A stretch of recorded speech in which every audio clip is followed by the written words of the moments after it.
Welcome back to the Death Needs Dialogue Entertainment Network. This week, on the Depths of Felthan, Episode 2, Speaking Goblish. I wouldn't know. I just love how he knows everything and nothing at the same time. It's fantastic. Can I check the desk for secret compartments? Fire! After setting down the sack and looking like he had the weight of the world taken off of Atlas's shoulders, he'll ascend to the top deck and Roll a strength check. It's easy ones. 2. Oh, fantastic. The captain has a sharp look towards you. I draw a dagger.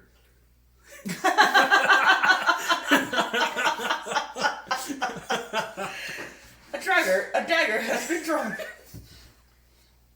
A man has pulled a dagger in Lego City. Do you want to dance? I only speak goblin. I won't utter the common tongue. Can't or won't? Won't, he said. Clearly it was a won't. It was the hard and the making it the won't as opposed to the on the can't. Prepare yourself for the Depths of Felthan, Episode 2, Speaking Goblish. Shut up, you stupid bird! Tell you, flies are drunk these days. Like, they don't fly away. They just land and wander. Good. Yeah, exactly. Survival of the fittest. Like, almost got... I don't know, man. I don't know if it's just the flies, like you said, or if it's literally that I can just... I've done that a lot with the flies in my house. I just kind of... I don't really think they're safe. Maybe we're all just developing, like, hypersensitivities to things and lightning speeds. And It's the goddamn vaccine. All at the that's same what it is. It's the Rona vaccine. It's making us all, like, hybrid humans. I got my first dose. It's the only way they could roll it out. Everybody at the same time, so nobody would feel special. You get your first dose of Moderna, you get a plus 4 to your Dex mod. Like, shit. Don't mind the third eye, it just helps your sight. Yes. Totally normal. Did I miss a game? Nope. No, I haven't. It's only been the one episode. Oh, really? And everything got held up. We played a game of the Legends Gauntlet. We still have to finish your guys' game with Mitchell. Yeah. But we finished one there with Riley and Greg, which was pretty cool. It went all the way to the end. We got it all the way through. If we had a third player, it definitely wouldn't have been able to happen. So that particular scenario game, we're gonna have to plan for a solid 5-hour session if we have 3 or more players, because it takes. I'm not some time. apologizing. Oh no. No regrets. No, absolutely not. It was a. I enjoyed that thoroughly. I had no The idea. I had last no idea encounter what wasn't really a fight. No, it was just a. Yeah, would you roll in with 1 hit point? 1 hit point. He rolled in with 1 HP and naked. Yep. and you were just first, like, I'm done. First trap, lava pit. There's a hook attached to the ceiling. A hook connected to a block and tackle. So you get your rope, you get it up around you. He did successfully, and failed his strength check to hold on to the rope to begin with. Hit the lava. We learned lava was a solid that day. Worked wonders for the whole episode. So he took shitloads of damage, burnt all the clothes off his back, they all fell off his front. He got hit by arrows as he was climbing up this ladder thing.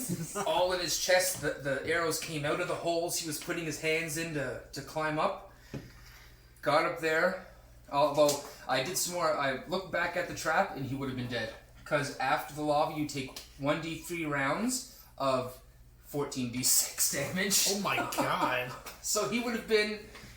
But and I was trying to kill him too. Think about it. What did I miss? Oh, I missed that damage. Roll 2d6 for that. So he could restart at max hit points. But, no, I didn't. It just made it worse. It just made it worse, and he was a 1 hit point for the whole thing, but he made it No, work for him. he wasn't at 1 HP for that. Oh, no? He went down to, I think it was 50 something. Okay. It went down to about 40% of his weight. The And then he went into the wolf room. werewolf did the rest. The wolf room. he was. I didn't think he was going to survive that. He got out of that pretty good though. I got murdered by unicorns. There's going to be great stories to tell around the campfire one day. I remember the time I tried to shank a unicorn with a unicorn horn. Didn't go the way I planned it to. Not at all. Not effective. Well, no, the Lucky Cauldron's the same.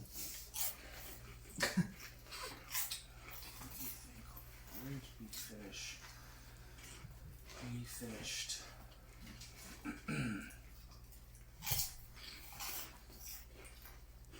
You guys hadn't got to Prominent yet, Lower Prominence. I think you've seen it and you were like a day and a half away, or half day's travel away. I think so. You haven't actually made it. But I think I said last time that in the next episode we would, that would be the beginning, you guys would be coming into town, I think. Okay. Alright.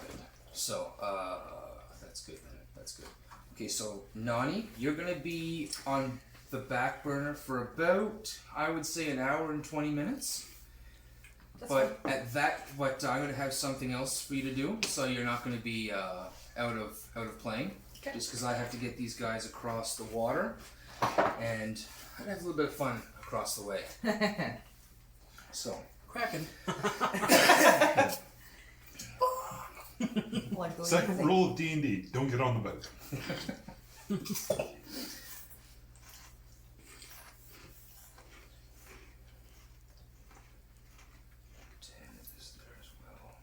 First rule of D&D, don't split the party. Second I rule. learned that one the very first time I played D&D. Yeah, and that's why it's rule number 1. Rule number 2 is don't get on a boat. Number 3 is everything's a mimic. Everything's a mimic? Everything. Good to know. Everything. Always think about that. Nothing is as it seems. Everything's a mimic. If it's not a mimic, it's a trap. In which case, it's always a mimic. The mimics- trap is that it's a mimic. Yeah. Mimics are traps. If it doesn't look like a mimic, it's just a bigger mimic. Kale is trying to kill you at all times. It's just a bigger mimic. Holy crap. Don't help the mimic. Don't help the DM. You're right. Misplaced or Noel's card. That's okay. Be afraid if he says that's interesting. Yeah, when Kale gets excited, I get worried usually. But I only get excited when you guys do exciting things. Yeah, we Or don't when you're necessarily do gonna it kill on purpose. We have differing ideas on what's exciting sometimes. If we all want to have a boring drive home, without the music on, That's fair. Sure. That's fair. but I say roll down the window, turn up the music, and shut your eyes and see what happens. When I die, I want to die peacefully in my sleep, not screaming like the passengers in his car. The fly lived. What? You've just upset He it. was stunned. I didn't know you were a monk. Got that. Very deceiving. Got that quaking palm. Quivering. I practice that dragon style kung fu. I look like I'm not nimble, but you'd be surprised. Power comes from within. I'm like Po from Kung Fu Panda. Skadoosh. Douche. Jack Black be damned. I can't think of a better ninja. Jackie Chan? Meh.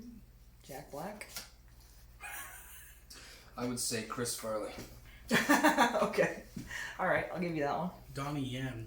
Technically, he wasn't a ninja, but Maybe John Candy? It's going back some time though. yeah, that might be out of my. Which one? I remember when it was What all was the that? black ninjas versus the white ninja, and they all kept fighting them at one at a time, and kept winning and kept winning. Oh. And they're like, everybody hit him at the same time, and they just wouldn't do it. They just keep fighting mono and What mono. was And that? Ninja in Beverly Hills.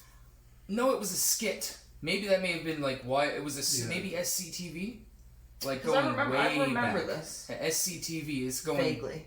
And could have been something else, but I just remember all the white ninjas and the black, or it was all the black ninjas and the white, and they just wouldn't fight him all together. It was always one-on-one, and he kept winning because it didn't matter. You're level 1 versus level 20. If you all hit him at the same time... Yeah. Sheer mass. Take him down. But, so... Well, that happens with pretty much every movie. It's just the good guy standing there surrounded by a bunch of bad guys, and one guy comes in and he gets punched. And the hero turns and punches him. Every Jason Statham movie ever. No, it's just every action movie.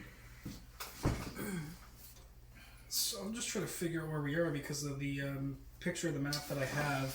It doesn't have the names on it. Oh, okay, you're going to be looking in the continent of Delron.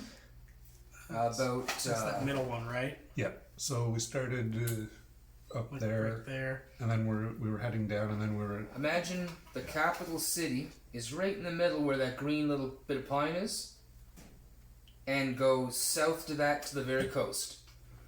Yep, you see, right there where that little inlet is. Yeah, that is called Lower Prominence. Gotcha. Lower So Prominence? Lower Prominence, also known as Prominence. So we're heading there, basically. Yeah, that's where we're going, to the dot on the right-hand side. And we just crossed a river. Yep, about 6 to 8 hours ago, I would say. Maybe not. Cool. No, I think there was some traveling. No, there was some traveling after the bridge, and but that did happen. Awesome. Okay, so we're heading there. And whereabouts would you say that we are between there and there? Oh, you're very close now. You're only about. You were within that dot compared to how big the map is. Yeah, you're within the radius. You're there. Yeah. You can see the coastline. It's nice. The day is nice. The sun happens to be setting behind you. Clear blue skies ahead of you, and you guys can see down into the valley to your left. The green pastures and the river keeps going down and follows its way to the ocean. You can see bits of looks like houses, stone formations on the ridge, just going for what seems to be maybe a few kilometers. Then on the right hand side, it's very easy and clear to see that there is a large ridge that leaps out of the side of the continent, and on top of that is another large castle. Not as big as the castle in Resilient, but equally as beautiful and architecturally sound. It seems to be at the very peak of these ridges, and these ridges seem to twist and twirl around the castle itself. Awesome.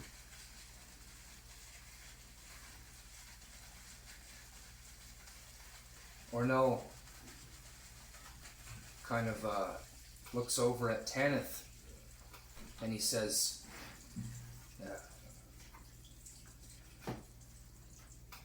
"It looks a bit like the mountain far off from the sea." I don't know if that's his accent. It's done now.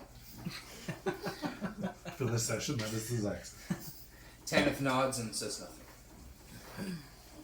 See, looking at it from this distance, would Erlon be able to figure out if these kind of castles were they constructed mostly by humans, or would this be kind of like a intermingling effort, just whoever was able to help? That would be roll knowledge history. Yeah. Oh, nat 19. Okay. 24. You know, generally, they've been constructed by humans and human magic users in combination. Not every particular installation has been built with magic, but the ones of importance have been. One's for defense, one's for royalty, and anything that would deem needed magic at the time. Excellent. It's always impressive what humans can end up doing with such short lifespans, too.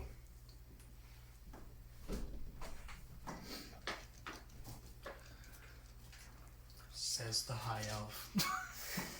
How high is he, though? are you? Are you in the wagon? You're in the wagon, Yeah, right? I'd be in the Okay, wagon. surrounded by humans. We're like, This is high elf nature coming through. He tries to be humble, but fails fails miserably. miserably. Yeah. It was like a backhanded compliment too. Yeah, like you guys are great, but you know, You don't live pretty long. shitty. You're like the golden retrievers of the races. You just don't live long. You're good boys, but Scratchy behind the ear. As someone who owns a golden retriever, can confirm. Not smart. Super cute.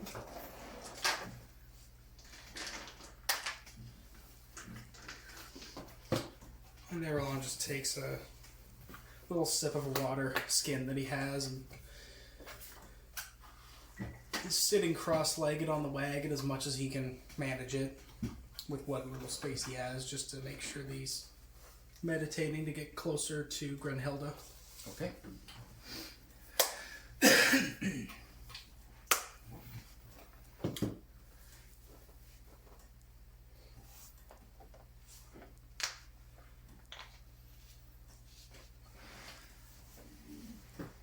So as you're kneeling in the back, focusing, you can hear the rumbles of the voices around you. Some of them, talking about you. Some of them not. Beyond remark about pious high elf and go back where it came from. Things like that. But then there's a short stop, and they change drivers. They've decided to light torches and travel through the night, as this particular part of the road is fairly safe and not known for anything untoward happening to travelers. Not known for. You know what that means. Dragon. Anomaly. Well, what do you know? The outlier. So they switch up. Ornal and Tanith come in. Tanith goes to sleep immediately. He's doesn't seem to be the most social type, but seems to be good at his job for what that is. And Ornal sits across from you as some other people change guard on horses outside to keep moving. Mm-hmm. And you can prominently see he has a large wooden foot to make very similar looking like a gauntlet of his other foot, but it's definitely wood. Ner'ille kind of wakes from his meditative state, kind of opening his eyes, and he fixates his gaze just for a second, noticeably, on Tanith. Is it Tanith's foot? Or No, that's Ornal's foot. Ornal? Yeah, he looks at Ornal's foot and he just ever so slightly squints, just curious, and then he looks away. It's impolite to look at that kind of thing. Judgmental, I guess, but so he looks away and he reaches behind him, and in his pack he stored away a couple root vegetables, so he just pulls out a carrot and starts straight up eating it. One thing that the people the rest of the people around would have noticed is that whenever there was meat rations to be passed around, he just didn't partake. Mm-hmm. He's a vegetarian. Yeah. It was definitely noticed. Yeah. Yeah, you feel the eyes on you being surrounded by mostly human, one dwarf, one other half-elf, I believe he is, and yeah. And a dragonborn. He's currently snoring at a somewhat uncomfortable, audible level. Ner'ille's pretty good at drowning that stuff out, so after he finishes his carrot, assuming nobody asks him anything, or Ornal. No. What was his name again? The guy with the wooden foot? Ornal. Ornal, okay. Yeah, unless Ornal decides to ask him why he was looking at his foot. He's just gonna... He's probably used to it. That's true. It appears that he did not notice or did not care to respond. Well, regardless, you'll, just after he eats his carrot, you'll just return to his meditative state as best he can and keep himself aware enough to realize what's going on around him, if anything. Just as you're going into that meditative state, you hear a tap, tap, tap on the wood of the logs that are in front of you. Ornell is tapping out his pipe and he says, "You, elf." He opens his eyes and just slowly and says, "Yes." "I know you're kind. You stay awake for your lives, don't you? You never sleep." Not necessarily true. Depends. Sometimes we may need more rest, but I myself, I can meditate to ensure wakefulness and good rest. Well, I expect you to keep your ears open while the rest of us sleep. I'll do my best. Absolutely. Ornell turns over and goes to sleep. It's shortly into that few minutes that he is snoring almost in tandem with Tanith, and it's almost unbearable. Ner'ille furrows his brow and attempts very, very much so to return to that meditative state of half awareness, making sure that he's at least, able to perceive any kind of different audio cues apart from the obnoxious snoring. Okay. So I'll get you to roll perception with disadvantage. disadvantage. Yeah.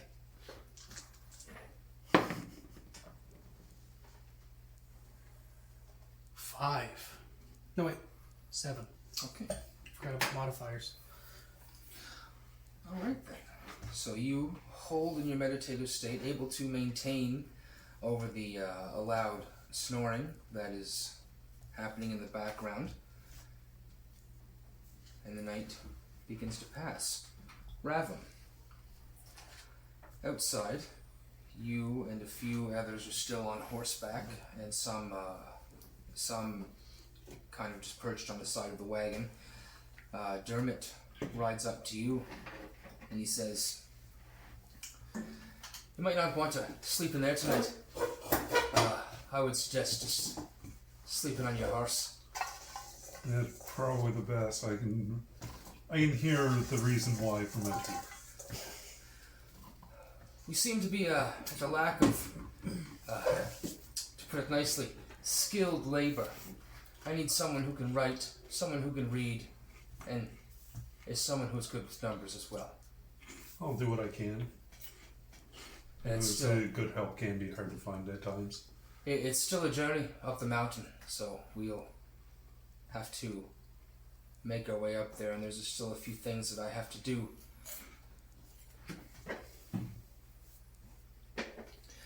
That I may or may not want other people to know. So I'll trust that you can mind your tongue as well. Around No, ill-favored company. of course not. What happens between us stays between us. Understood. Very good. Oh, until then. Nods and kind of trots up ahead. So they're passing around some rations and whatnot for everybody, and the night passes on as the wagon clacks on down the road. So, Ravum, you are shaken awake as Tanith rides up beside you, and he nods forward as you come out of your slumber. We'll try and try and perceive what he's notifying me to. He gestures to the coast, and you can see the sun is just beginning to rise. This orange kind of half globe over the coast. You can see the water now. As much as you traveled higher up on the ridge, and you can actually see small houses or small buildings and little dots of people going around. And he says, He doesn't use a lot. He talks gruffly, I believe. Yeah. He says, "We're almost there. Wake up. Open your eyes." And then he quickly goes off and trots off to somebody else and nudges someone else on a horse, and apparently the only one who got any decent sleep that night.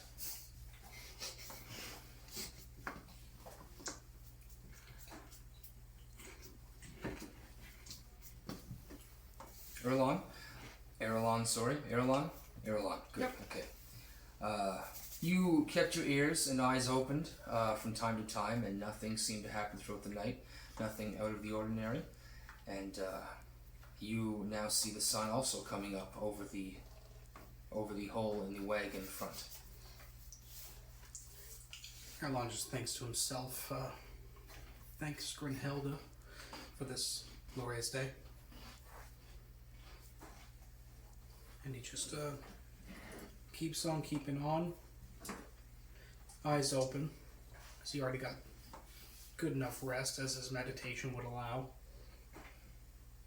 And takes a sip from his water skin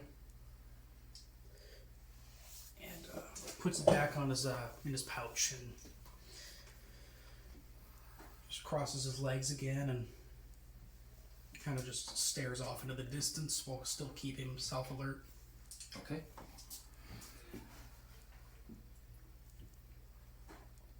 The sun begins to rise as you guys and the wagon full of logs from the wilds of Delron, you guys begin to see farmland, and you guys begin to see it get thicker as you travel inwards. There's smaller towns, almost maybe 1 or 2 roads big, 7 or 8 buildings, almost like a small trading post with a few people that are living there. But they all seem to be fairly poor in comparison, farmers mostly. Then you guys get closer in, and you can see the. I'll get you to roll perception. Not quite right yet. Yeah.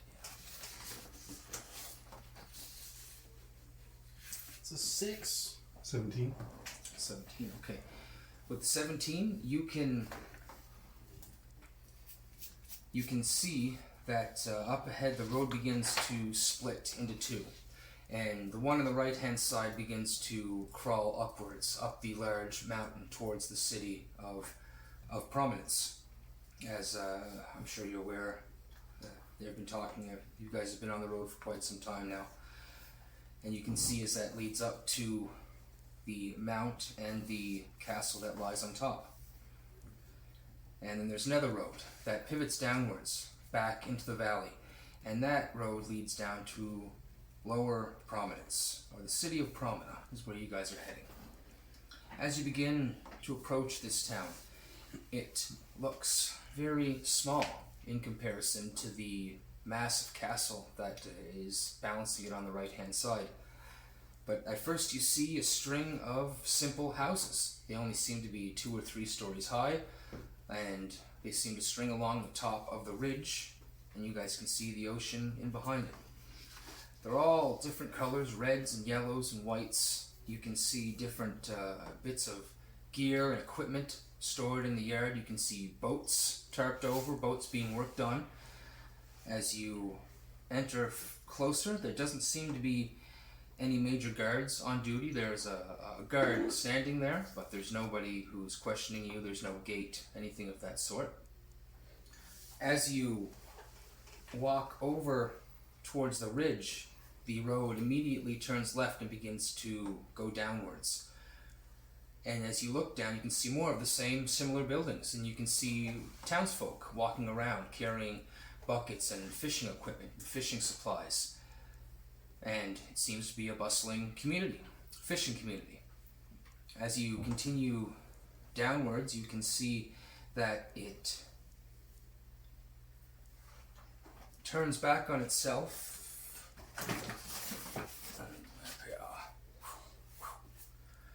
2 more times and leads down to a dock with with a fair amount of dock space available at the bottom of it. You can hear wagons and trolleys moving about, people talking back and forth in common, trading. You can see fishmongers standing about, people buying and selling, stores, houses. So you see, you can hear seagulls in the sky, the water and the surf retreating and gathering on the water. There's a few boats in the dock. You can hear bells clanging from time to time.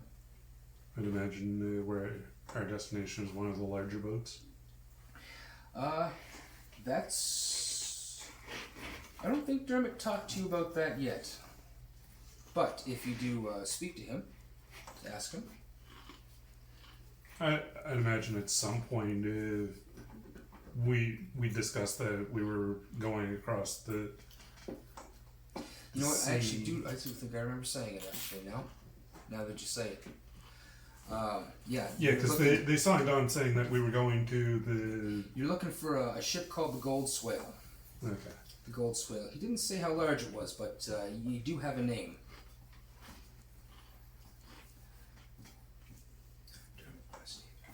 Okay. And Dermot goes to the edge and kind of peers over, and I guess he's got the sun in his eyes. He kind of wipes his eyes and moves away, unable to see anything. Can I see if I can spot the boat? Mm-hmm.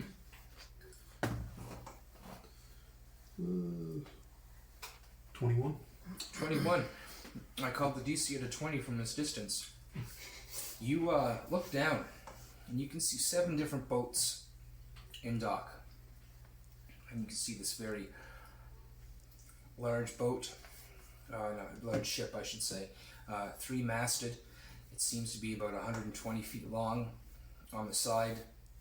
I can't exactly remember what it says because I'm missing like 3 or 4 pieces of paper with those particular notes.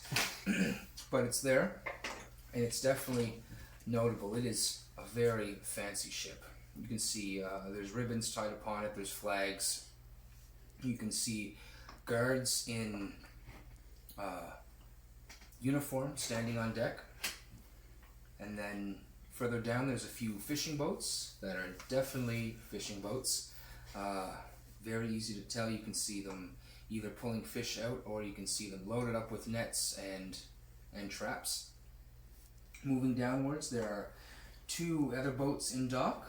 One of them, you happen to see the name on the side, in large gold letters. It says Goldswale on the side. Well, then I pointed out to the 2 fellows that are most likely in charge. Ner'ille and Delen? I just said it in my head, right there. I have it right here.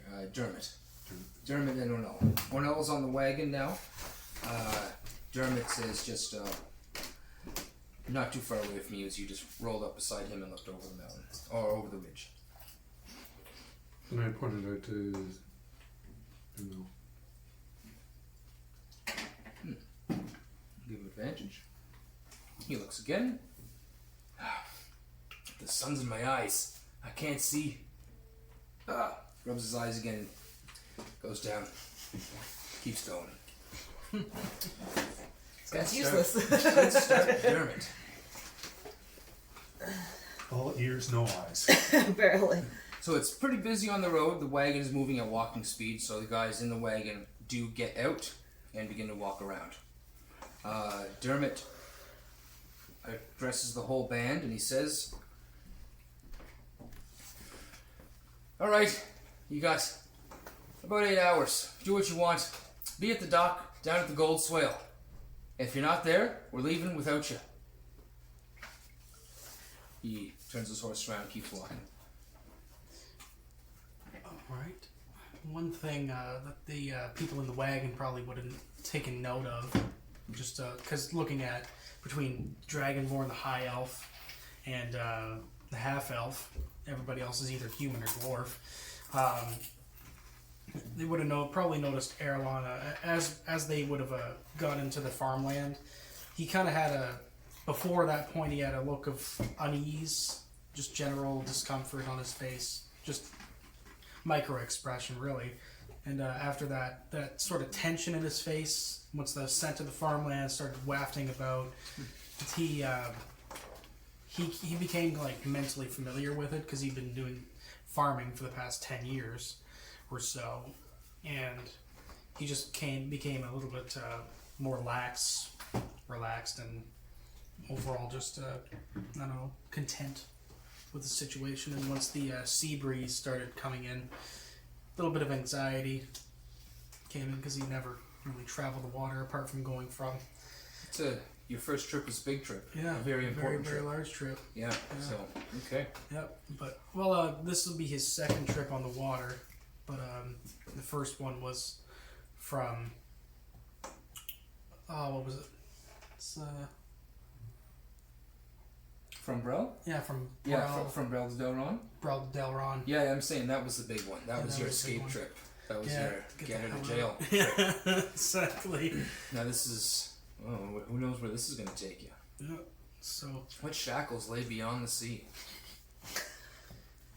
Hint, nudge, nudge. Erlon gets up and stretches a bit and hops over the side of the wagon and tries to do a little fancy landing with Oh god, roll in that one. Drop your Falls on his guitar. face. Pants fall down. Get thrown over one way. If you want performance, it's a 10. Jump off the wagon. Yeah, you jump. You don't hurt yourself. You land. Nobody really takes notice. Yep.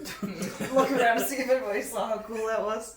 Nobody. Nothing. He kind of does a little side glance and smirks, and then just brushes himself off and starts just looking about, seeing what he sees. A bunch of people carrying about buckets of fish and. Roll perception. 14. 14. Yeah, it is a bustling town. Like you said, you see people carrying fish. You see stores. You see merchants out on the street selling things. You have the smell of different aromas, herbs, vegetables in the air. It's a different kind of smell this side of the continent. But, it's definitely there. And even with the anxiety from the sea air, the background smell of the farm and dung and fresh and the rotting of at the same time is still there. Well, that sets his mind at slight ease, and he looks around for anybody that would look like a guide, because Erlon can't remember if he was here before or not, but probably at some point along his travels he would have, as a merchant, just dropped off a shipment of his tea and gone back to farm. But I would say it was about 36 years ago. 36 years ago. I don't know. How long? You've only been here for 10 years. Yeah, 10. So 10 years. You've been resilient. I'd say you've been there once. Yeah, you've been across the continent at one point. It only takes 6 to 8 weeks to get from side to side, and then another 6 to 8 weeks to get back. But Nice. So Erlon looks around for anybody who might be like a guide, but see if anybody can kind of tell him. yeah, roll perception. Let's see. 16. 16. All right, you are walking by the wagon, and immediately as you guys get to where it's thicker, people take notice of looking in the wagon, or not, peeking, not trying to be too nosy, but they're still being nosy. You see a few, mostly humans around. There's a few different races that are walking around. The few different races aren't paying too much attention to you guys. It's mainly the workers and the family that seems to be running around. One person in particular seems to be looking at the wagon. He seems to have a hat, a red hat, and he's holding a stack of scrolls, and he looks like he had just rolled one up and put one in the sack. Excellent. So Erlon notices this fellow and starts making his way over and waves at him and says, "Hey there." Good evening, sir. Hi, thank you very much. I'm Aralon, Gold Petal. It's my I've been here before, very long ago, but It's the morning, sir. Good morning. Yeah. Sorry. He's also drunk. he's It's fine. Aralon takes out that special instrument that's been busted up, and he holds it up and says, "Do you happen to know anybody who in town who might be able to take a look at this? I believe it's dwarven in make. It's broken." Looks at that and says, "Ah, you must be a bard." No, this is just lent into me by my grandfather, and I was stupid enough to break it. That's unfortunate. Do you know how to do anything else? Play any other instruments? No. I can play cards, but that's about it. Cards. Unfortunate. No, unfortunately, I don't know anybody around here that would know this. I haven't really seen anything like this before. He says, "Would you like a scroll?" It's the Daily News. Oh, the Daily News. Absolutely. Sure. How much? It's a newcomer in town. This is free. Oh, for free. Oh, excellent. I appreciate that. He waits for him to hand him the scroll and He hands it to you. takes it and says, "Yeah, I'm only in town for another 7 hours or so. I'm leaving on a departure on the what was the name of the boat? The Goldswale. On the Goldswale. Ah, the Goldswale. Captain Carlegg. Carlegg, yes. Yes, he's there. You'll see him. Is there anything else you need to know about town? Let's see. Yeah, well, notice that this is you have some farmland nearby. Are there any vegetable stands? Anywhere that sells? You've seen plenty. Yeah, I've seen plenty. Yeah. And he says, yes, of course. Go down there. Just see McCormick's.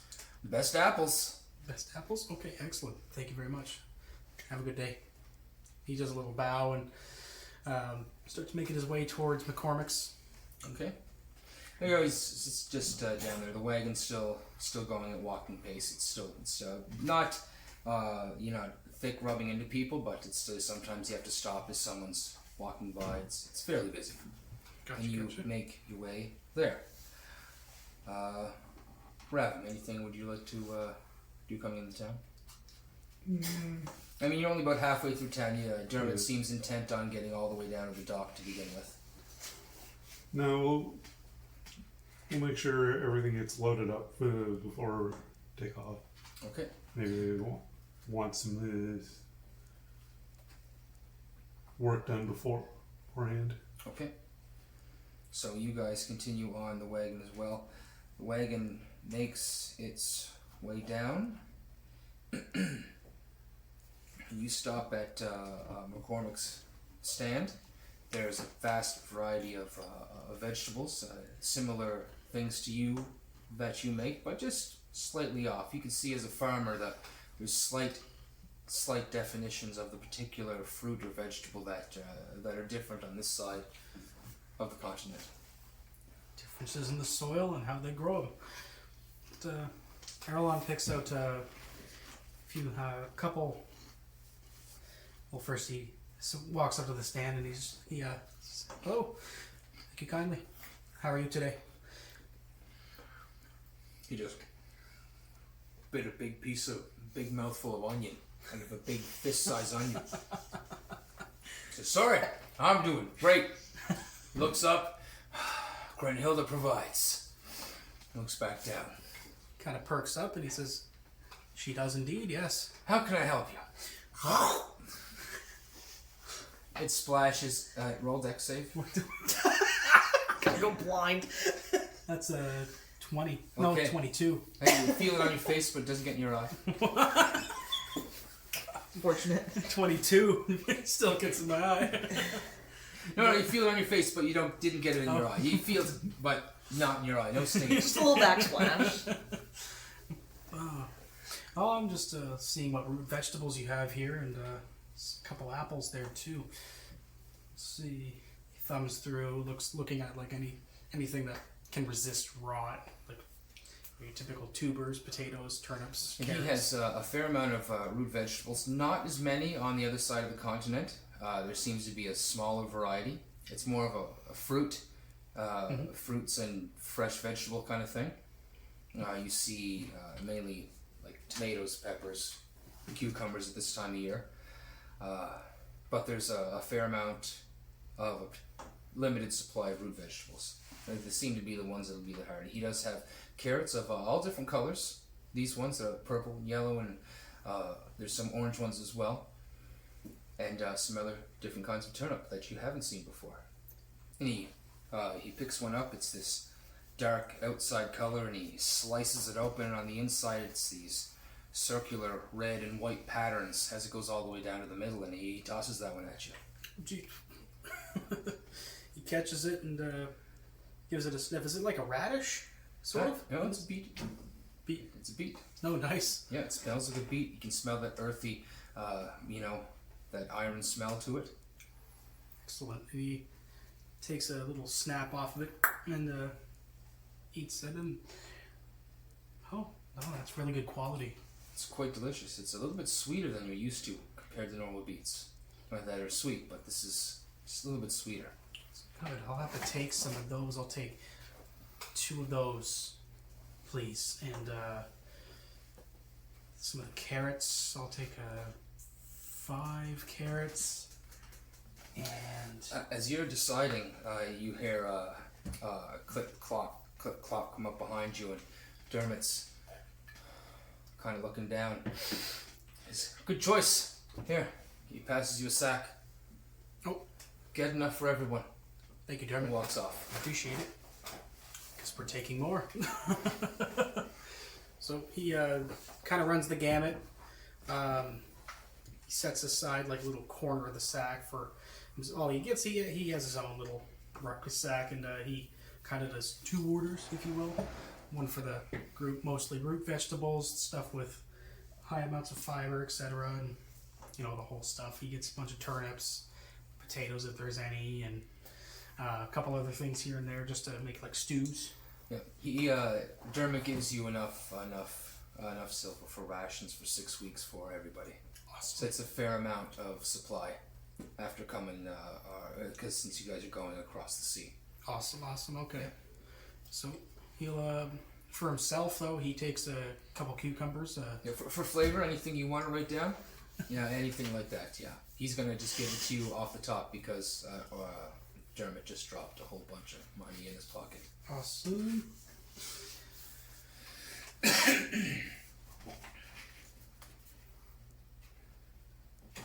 some peppers, tomatoes, cucumbers, celery, apples, and with that in mind, he after he purchases everything and attempts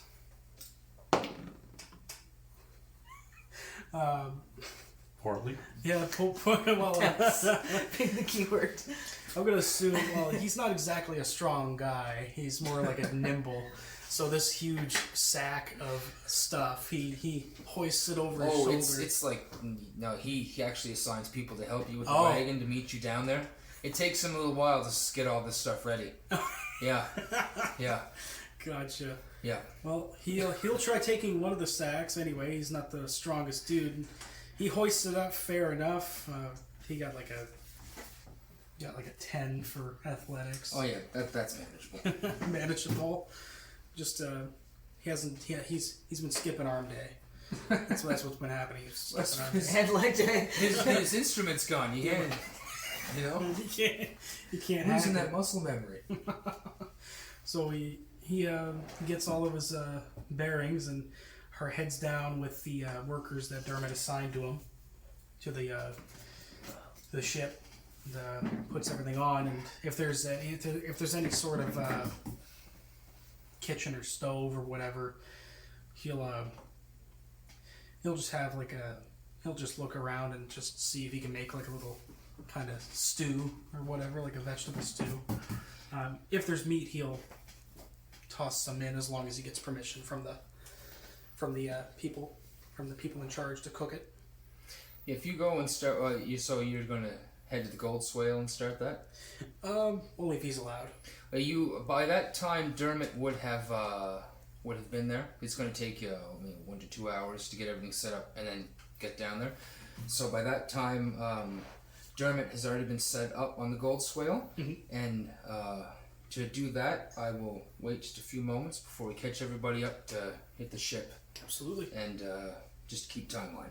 Sure. But we got that in the bank for now. So making your way down to the docks, the smell of fish and the smell of kind of low tide is intermingling with the farming smell that seems to be dissipating. You guys get down to the dock and locate the Goldswale. Now, the Goldswale's not the biggest ship. It's quite small.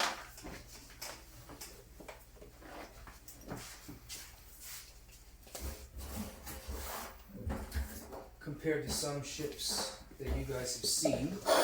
A brigantine. But it does sit in the dock. It's about that. It's about 20 feet wide, 45, 60 feet long, something like that. It doesn't look incredibly huge. Standard sailing ship. 2 masts. Sea of Thieves terms, that's a brig. And as you guys approach, Dermot rides ahead, and he says, as he approaches the boat, he says, "Hail, Carlegg Sandsifter! It is Dermot, Cresthaven." You see a few people look over the edge of the boat down at Dermot, and then you can hear a thump, and a thump, thump, thump, thump, and off, kind of kilter thump, as an old dwarf peeks his head over the edge, his long white beard, it's braided in on each other, and he kind of squints his eyes looking down. He's holding something out on his hand, but you can't quite see it over the edge. And he looks down, puts his other hand up, and he says, "Dermot, welcome aboard." He says, looks around, he kind of move. You can see how he moves his whole body in his neck because he looks like it's hard to move. And he says, "Raise the hoist." And then he says, "Put out the plank." And then nods at Dermot, and he kind of moves back out of sight again. The plank extends. Ravum and Tanith and a few of the guards that still hung around and didn't decide to walk around begin to load the wood onto the ship. That's more of Tanith's thing, so I was going to give a strength check for him since he's not here. We're just going to let it happen. Tanith effectively corrals the humans into helping him move the wood onto the ship. And as that is happening, it's just dropping them on the deck there. That's when you're coming down with the wagon load of equipment with Catalyn. Catalyn? Yes, with Catalyn, a very impressionable young fighter that has always wanted to go out to sea and do things. And right now she's working under the thumb of the McCormick farm lord, she would say. He looks like a very nice person, but he's a very efficient farmer, and fortunately efficient farmers may not be the nicest of sorts. This is true. So he's carrying that rucksack full of potatoes or vegetables, etc. And so I guess Erlon's kind of walking alongside Catalyn then. Okay. Yep, Catalyn's decently strong. She's got the wagon in 2 hands and pushing it along. Or cart, I should say, sorry. Awesome. So I would have known that Catalyn works for... Yep. McCormick? She was assigned to drive the cart down to the Goldswale. That's awesome. So how long have the McCormicks? How long have they been in business? Since forever. Since forever. Since forever. For as long as I know. Multi-generational. Yes, family. Years and years and years. Are you going to sea? Are you going on a boat? Oh, yes, yeah, no, wouldn't be my first choice, but here I am. The fate has cast this path for me, so going to traverse the waters yet again and hope I come out on the other side. You don't like boats? No. Then why are you going on a boat? For money. Ah, that makes sense. That seems fair. I love boats. I think boats boats are super cool. So I have the understanding that, or the assumption, rather, I should say, that you seem to be keen to want to join on this adventure. It seems. Could I? I'm not the one to ask. Because I mean, farming's cool and all, but boats are cooler. Agree to disagree, I suppose. Oh yeah, As that's said right. by someone That's right. who's never been on a boat. You hate boats. Boats are cool, as said by someone who's never been on a boat. But boats look cool from the shore. Water's cool. I love the ocean. You know, the ocean may not love you back. That's the only downside to it. Let's see. That's true. Is Dermot within earshot? Is he? Well, he could be, yeah. Yeah. If you're calling him out or anything, getting his attention. Dermot! Goes around. Ah, good. Put it in the hold. This one, he gestures. He's got to use both hands, or else he'll drop that damn sack. He gestures over to. He gestures over to Catalyn. This one seems keen to want to join us on the waters. It seems. Is that so? Yeah. Okay. He gets off he's off his horse by now, and walks up and he says, "What's your name?" Catalyn. Catalyn. It's good enough for me. Writes it down. Gives you a look over. Pretty strong. He looks at the wagon load. Looks what you're carrying. And I'm just. What? You just put that bag in the wagon. I had to prove myself. I'm fine. This is fine. He nods and says, "You've got no weapons. What do you do? Fight with your hands?" What don't? You're just a I fighter. don't. Did you? I left it blank because I wanted you to choose whatever kind of weapon you want, Oh. except like a sword that casts lightning. You know, something like that. I was thinking farm related, like Hey. a pitchfork. Spear. Sure. Could be. It's a 6 foot so instrument, or 4 to 6 feet. Sure. Spear might work. Yeah. Unfortunately, they don't have scythe anymore. Yeah, I was thinking about scythe would be nice, but scythe is good 4 times crit. Ouch. Ouch. Yeah.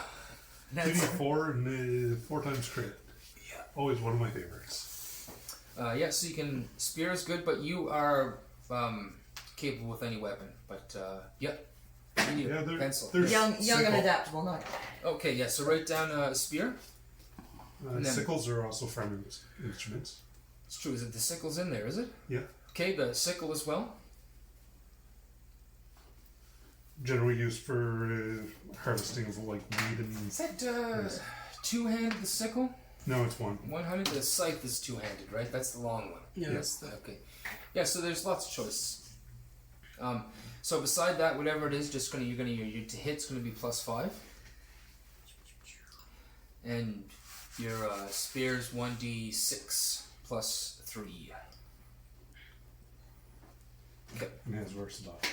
Sorry. Also has versatile. That's right. If you're using it two-handed, it's 1d8. Yeah, so you're probably going to be using it two-handed, unless you want a shield as well. Yeah, also can have a shield. Nah. No? We'll do two-handed. Okay, so we're going to... 1d8. Perfect. 1d8 plus 3, you say? Yep. Ner'ille glances over to Catalyn and then moves the bag over to the other shoulder so his neck doesn't have to be strained, on that side at least.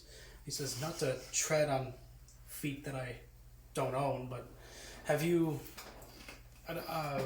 he's not sure if you're part of the McCormick family or if you're just like a friend. But he's Don't want to piss anyone off. Have you cleared wanting to go on this voyage with your higher ups? Boss? No, but he's not my boss anymore. Oh, It's just that easy. fair enough. I'm going on a boat, man. And Catalyn Knonaym has no family either. I don't even have a name. The no-name brand NPC. I made this one up. I named myself. Catalyn Knonaym. Just so happens to have yellow shirt, yellow pants, no name.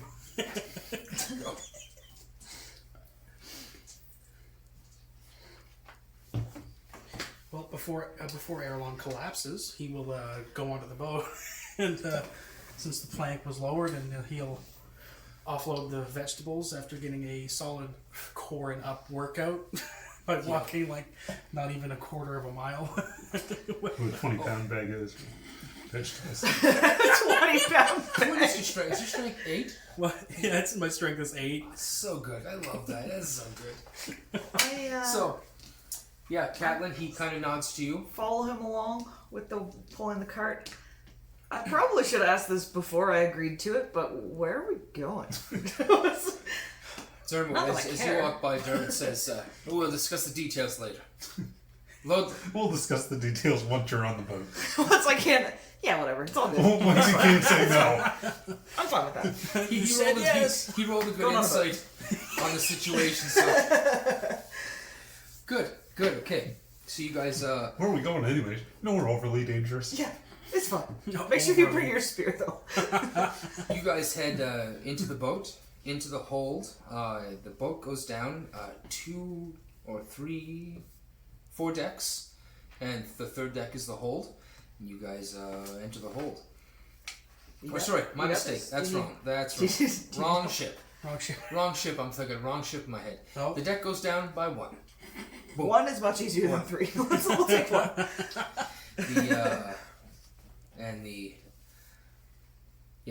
The hole is in the back,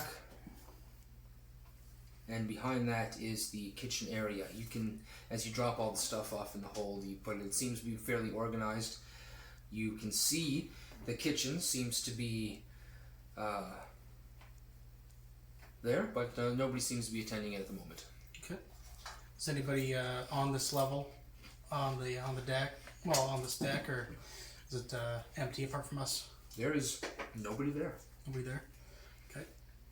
He'll after setting down the sack and looking like he had the weight of the world taken off of Atlas's shoulders, he'll ascend to the top deck and.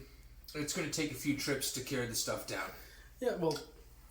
So Yeah, roll a strength check. Do Athletics. you wanna? You two, by the way. Do you wanna? Yeah. Oh, me Yeah. too. That's what we'll roll some skill check dice. Nice easy ones. 2. Oh, fantastic! 11. This is excellent performance for Dermot, by the way. Good job. You come out of the hold the first time and you're like trying to hide it maybe. You go get another sack of grain, take it down. Catalyn, however, is making 2 trips for every one of your trips, and by the end of it, it's 3 trips for every one of your trips. But it's all done. It's cool. It's fine. I'm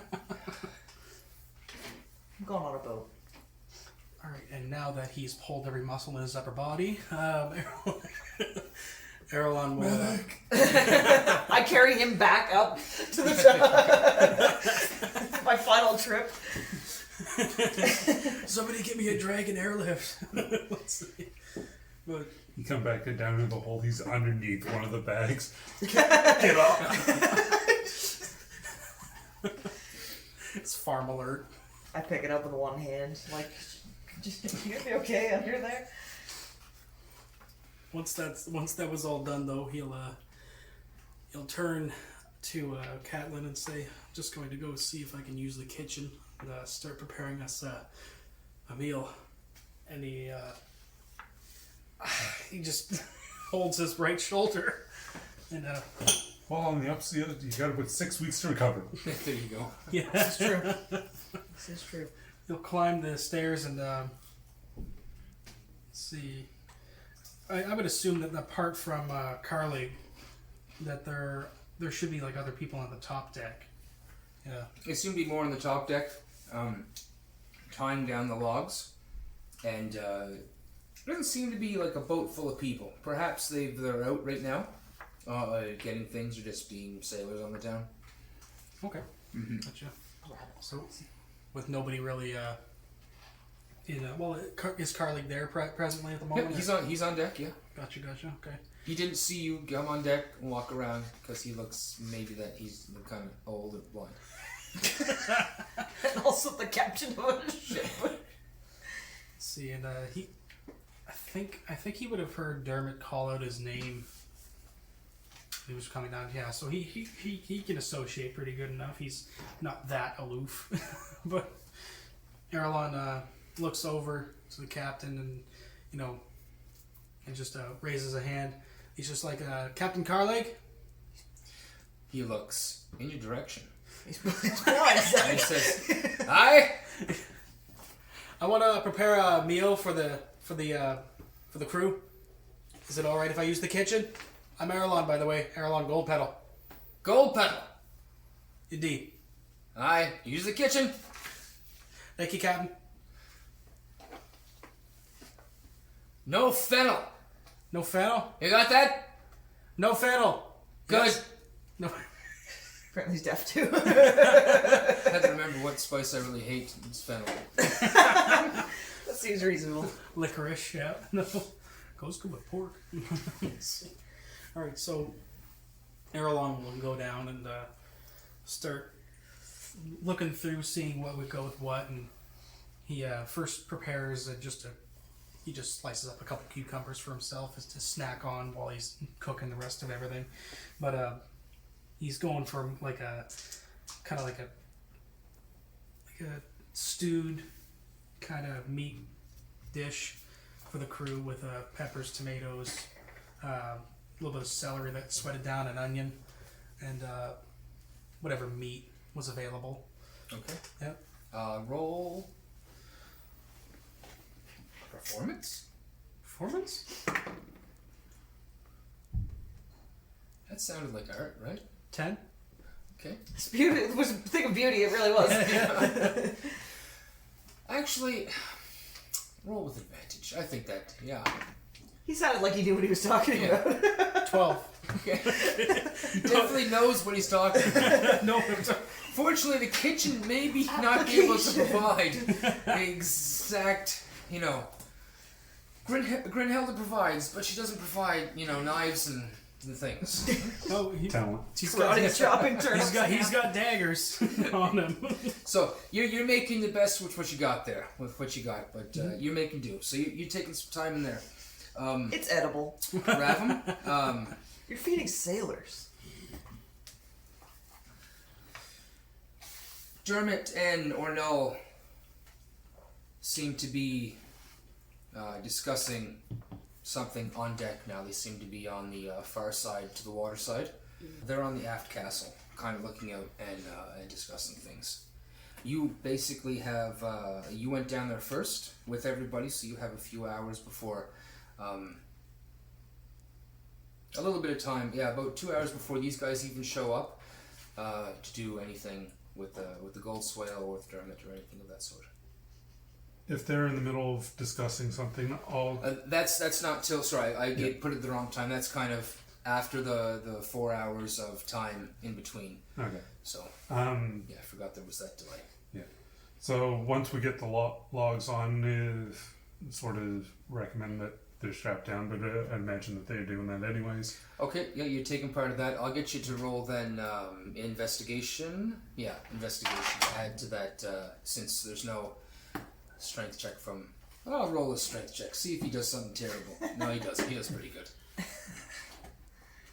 23. Okay, you and with Tanith's strength and your ability to organize and corral everybody together, you guys land the logs on the ship, in the correct place, and they seem to be lashed down to a very good place. Okay. Very sturdy. They're lashed in 2 places. They're also tied in the middle with one lashing that holds the logs together, and 2 other lashings down on either side, down to the deck. Okay. They're not going anywhere. Unless the ship does. Yeah. That sounds like a challenge. They're not going anywhere. Good thing is they float, so. It's true. It's true.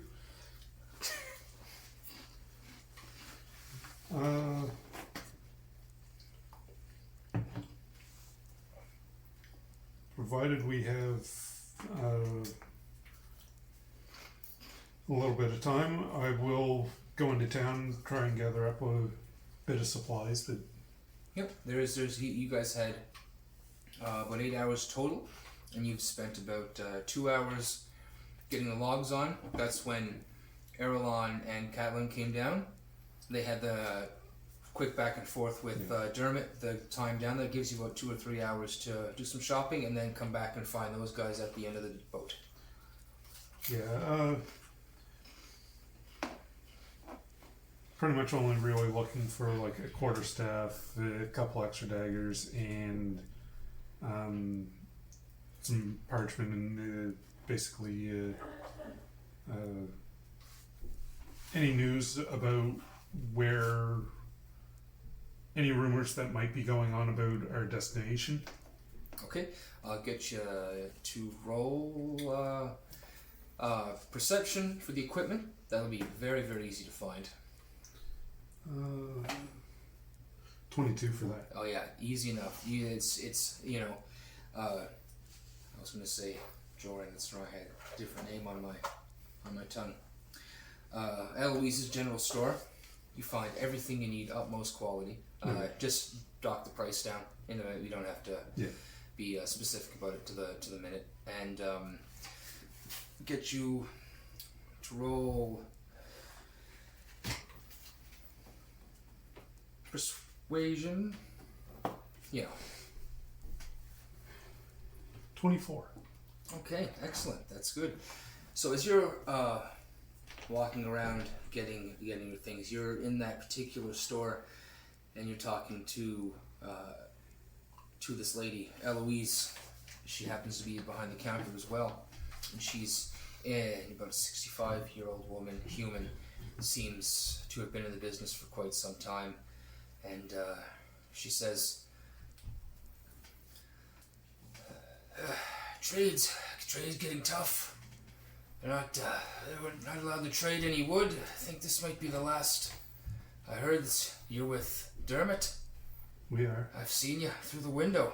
I think that might be the last load of wood that goes out. What's the reason behind the ban? King says, King gets what the king wants. I suppose. Says no more wood.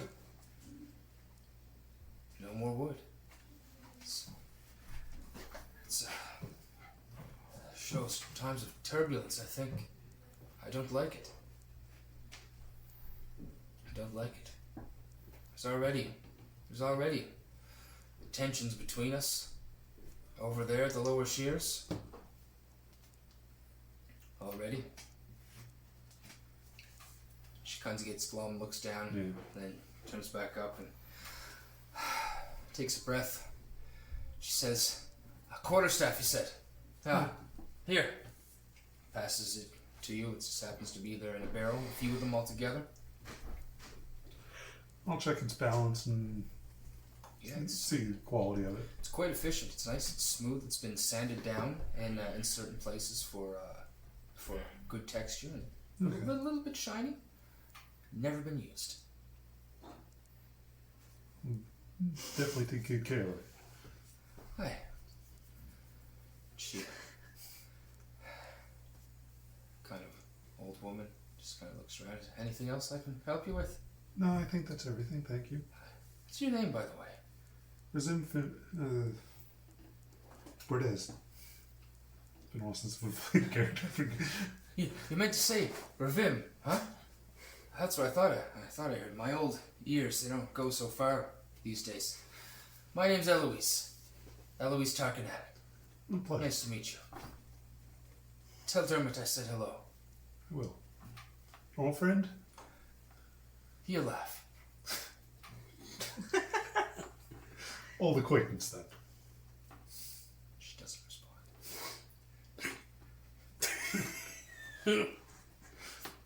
And there's an awkward pause.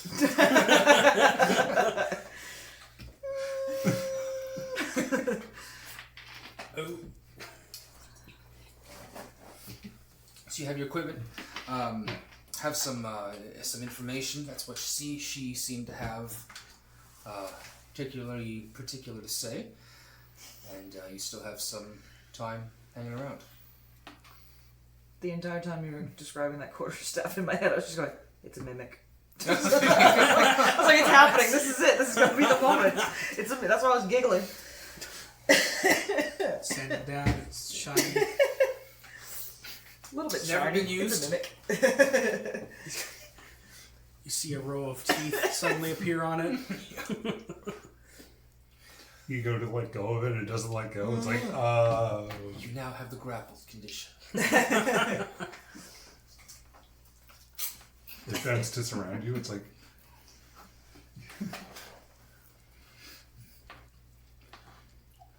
No, I got pretty much got what I needed and Okay, say my goodbyes and sounds good. head back to the ship. So as you're heading back to the ship, you can see Erlon walk up onto deck again. He's got his hands on his hips or hands on his legs. He's kind of bent over. Sweat's dripping down. His clothes are soaked. He stands up and tries to keep moving. And you see Dermot and Ornal on the dock there. Catalyn, you were helping... you were doing most of the work. I was helping. So, after you're finished, you guys did see that there were hammocks to stay in downstairs, places to put your equipment if you had any equipment. And you do have equipment. You have an explorer's pack, stuff like that if you were kind of put it out there on the sly to get out of here kind of deal. Good enough. Yeah. Well, can I just explore the ship? Yeah, of course. Just want to check it out. It's not so big. You do see from this deck that there are is another ship that seems to be massive. The other one I was beginning to describe. I picked the wrong one. How do I get on that boat? One of the sailors comes up beside you and says, "Yeah, I have to join the king's army. You can get on that boat all you want. That's not for me though." Yeah, no, I don't think so. I'll stay where I am. It's a mystery trip to I don't know where. Sounds kind of fun. Oh, we're going across the sea.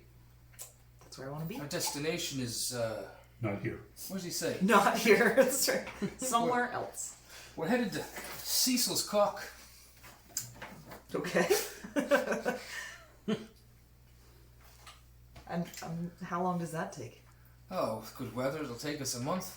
Nice. Bad weather, it may not get there at all. Not nice. Oh, you guys are a really cheery bunch around here. You have the guy making stew downstairs. Hates boats. Likes money.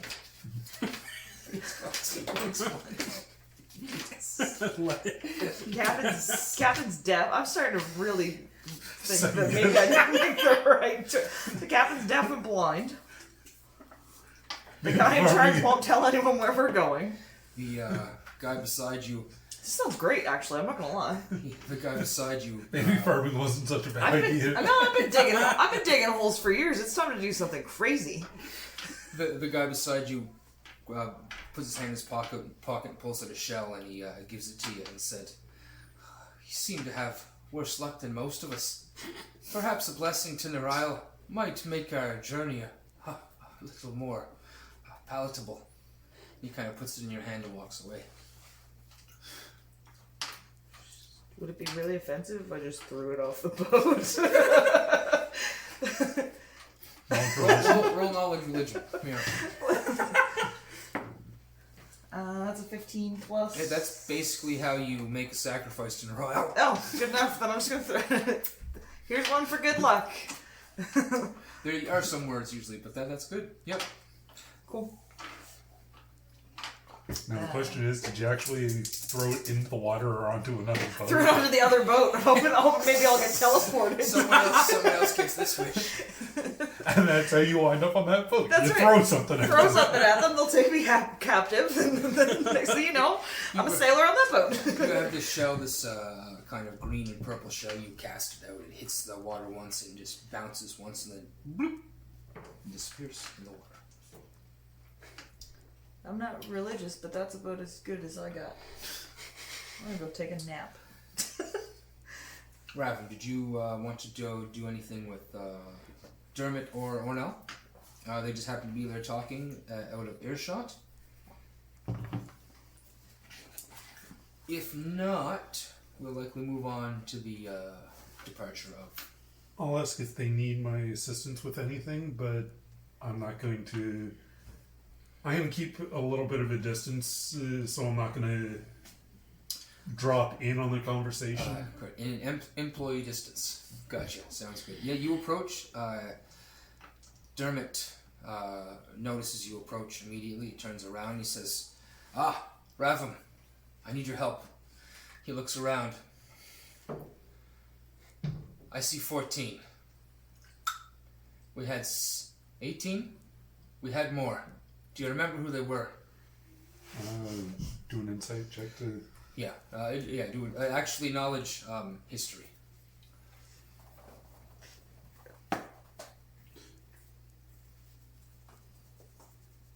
No? 5. No, I have no idea. Well, he asked you to go find them anyway. And he says, you don't really recognize, you're like, they all look like they're here. But he says, we're missing 3. Track them down. If not, come back. We'll leave. I'll see what I can do. Okay. He turns around and starts talking to Ner'ille again. Roll perception. 14. I'm quite worried. That's all you hear. Which one of them? Dermot said that. So I'm quite worried. She runs down your spine. Maybe now's a good time to not come back. Hey, roleplay that. The boat leaves. I've missed something here. Raven didn't come. Went to go look for the missing guys and then just went missing. You never know. So, Well, I'll do an investigation. you do see these guys up on deck. It's a pretty big town. But do as you please.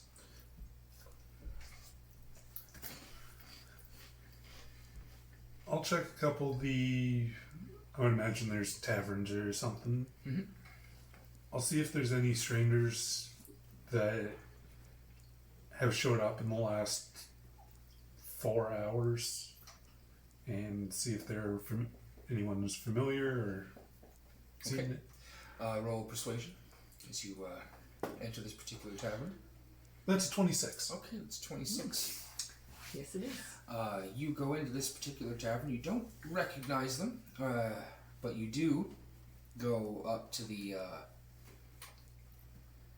owner of the establishment, or the person behind the desk, and you ask your questions. He kind of puts his hand on the deck and he goes, "Yeah, they're here. You're looking for them?" You don't know to recognize them. He said you're missing 4 guys. 3 or 4. Three guys. 3 guys are at the table over there, and they're having a good time. Yeah. They're drunk. They're disrupting the business, aren't they? Yeah.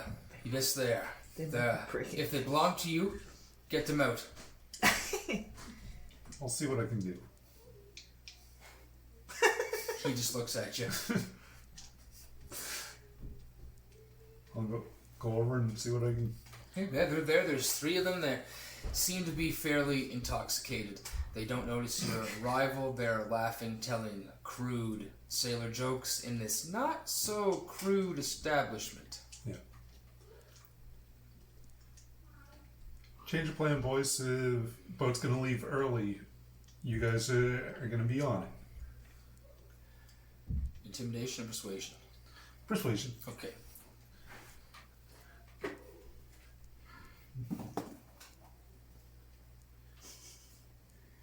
$19. Okay. They kind of look at each other, they look up at you, and they say, it's that Vistani. Alright, I guess it's time to go. Get up! He pushes the other guy, he almost falls off his chair, and they end up all kind of moseying out of the particular tavern that they're in. That's not where I thought that was going. Sorry? I thought that was the start of a bar fight. And I was really excited. That'd be a very... It was... That is generally how most adventures start. It depended on the DC if you used persuasion or intimidation. Because if you used intimidation, there was less of a DC. But if you used persuasion, the DC was higher. But you rolled a 19. That was alright. Anyway, so they begin to get up and move away. No, the alternative was basically, it's like, well, fine, stay here, don't get paid. People are motivated by money. That's right. Stuck. The bartender or the owner kind of stands up straight, and as you waits if you give him a look, and he gives you a nod, and he says, or he's gonna do his perception. He can't see. He doesn't even want to go over there right now. It's a mess. The tables, there's booze all over the table. You can see he's concerned about money, but he just doesn't want to deal with it. They're gone, and that's good enough. Yeah. I'll go over and I'll put 3 silver on the table. And it's like, it's all I got on me. Sorry for the damages. Thanks for your help. On the upside, they won't be back for a long, long time. It's good to hear. Or ever, from the way everyone keeps talking about this trip. It's a one-way trip. And you have found your quarry. And they're going back to the ship now. Yeah. Staggering. They're in the sunlight. They're just, you can see them. They're going to have fun tomorrow. They're going to have fun when they get on the boat. Drunk on a boat. Being drunk on land is bad enough. Right? Yeah. I did drunk on a jet ski once. Can I get a time check? I wasn't on a jet ski for very long. 12:57. 12:57. Okay, so with the other of the mercenaries, though drunk, now retrieved and brought back to the ship. A little while passes, and they begin to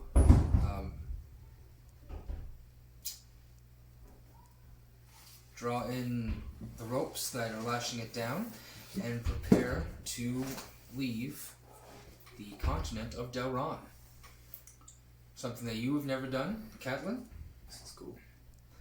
And something that you, Erlon, have only Not looking have forward only ever to. done once on water. Yep. Ravim, you've traveled around. You've been over water a few times. I think we've discussed that. Yeah, okay. So this is just another trip to you. And a good paying trip at that. Yep. Dermot does come and speak to you, Catalyn, as you guys are leaving. Everybody's kind of up on deck, or wherever you are, he finds you.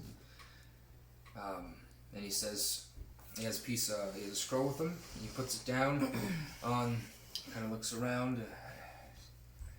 He says, you, there, come here. Turn around. He puts the scroll on on his back, and he says, you have to sign if you want to get paid. I'm getting paid for this? I just want to go on a boat. He's like, whoops. Great. This keeps getting better. I'll sign. Where do I sign? Well, I was going to see if he was going to be mean about it, but he's not going to. It's. It would be wrong to cheat you out of funds. You're going to put your life on the line for the Knights of Oros. I wouldn't want my record to be mired, but you will be paid for your help. Since you didn't come on the first bit of the journey, the payment will only be 25 gold, which is still an immense amount of I'm going on vacation for a few years money. It's better than no gold, which is what I thought I was getting when I left. It's like 3 years' salary. It's like, no, it's fine. And and he has a sign name. He hands you the quill. And I put a big ol' X. Ah, there we go. Perfect. He says, excellent. He rolls it up and he walks away and he says, welcome. Thank you. And he moves away. Shortly, it's probably about 3 or 4 o'clock now on the ship, and the ship begins to pull away from the dock. You guys can see the captain go. He can't see us though. Yeah. The captain go up to the wheel, and he puts his hands on the wheel, and the wheel glows slightly. Just only slightly, and then the boat begins to lurch and then move. The sails aren't out, the sails aren't unfurled, but the boat begins to move and lurch out into the water. And then as it gets about 50 feet away from the dock, the sails again unfurl and they take the wind, and then the wheel that the old man, Captain Carlegg, is holding dissipates. It vanishes. No, the color glow. dissipates. The wheel glow just dissipates. You disappear completely into the astral plane. We just get Thanos snapped right there. No, it's the way he travels. It's very quick. That's why they hired him. It's like a wizard on the dock casts banishment on the boat. The boat disappears. The rest of us fall into the water. Just leaves us all behind. What a dick move. That'd be cool. I wouldn't even be mad about it. That's cool. Did you see that? Let's see. The worst And part you is guys- 1 minute later when the boat returns, we're in the... And you guys are now on the way to the Lower Shears. Nice. And right there, we're going to have a break. Let's go make some lunch. All right. You're gonna write some sea shanties. Boys and girls. Sea shanties are where it's at. Apparently. Labels. Oh, come on. I worked at a gas station for like a year. Based on this syrup, I'm gonna say 60. I want to say. I'm just looking at it. I would assume. Oh, yeah, I forgot that you smoke. Don't do it. It's not worth it. Nope. I occasionally have a cigar, like on special occasions, but That's fine, because cigars are gross and you'll never start smoking from a cigar. You'll never want to smoke again after you smoke a cigar. Wally used to buy them for me. Like the prime times, the little individual. Because he didn't smoke. He hadn't smoked in like 15 years, but he liked the smell of them. So every once in a while he'd just show up and be like, here, I got you this. Smoke it now. And I'd be like, alright. I was like, 17, 18. Living in his basement. And I'd be like, sure, you want to buy me cigarettes? I'll smoke them. You're like, no, don't leave. Come back and smoke it right here. Whatever works. Whatever gets you kicks off. You know what? It was a free cigarette. I wasn't going to complain. exactly. Shit's expensive. I'm not too bad for the individual ones. Now they're like under $2 for one, me. which is still a lot, but so if you wanted just one for a special occasion, that's terrible. Mitchell used to buy, they're called pom-poms. I don't think they even exist anymore. They do. Do they still exist? And you can get them with or without a filter. And let me tell you, when they gave you the wrong one and you got out there and realized you had no filter, Because again, we were teenagers and we were stupid and we would share like a cigar between like 5 of us because we couldn't afford cigarettes. I'm not sure how I'm still alive, I'm gonna be honest. Zach, can you throw that down there with your plate? And my grandfather collected cigars. Didn't smoke them. I don't know if he ever smoked, but when he passed away, he had a big box of different sized cigars. Yeah. I still have them, and every once in a while I open them up and like smelling them. Yeah. So the smell of tobacco is actually really sweet. Like it's not that bad. Just smoking them is the. That's just it. My father smoked, so I'm never a fan of smoked cigarettes. Yeah. But actually smelling the cigars I like. Yeah, it's not that bad. Tobacco just smells nice. Excuse me.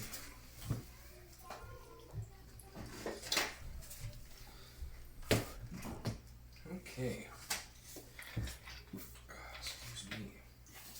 Now that we've discussed all my poor life choices, we can start playing. That's not all of them. Trust me, that is not all my poor life choices, but that's enough for one session. People like that sort of stuff. Yeah, well. So, Moving away from at real the life time- bad choices, moving on to fictional bad life choices. Oh yeah, I just jumped on a boat. As the ship begins to move away, Yes. You jumped on a boat without willing to get paid.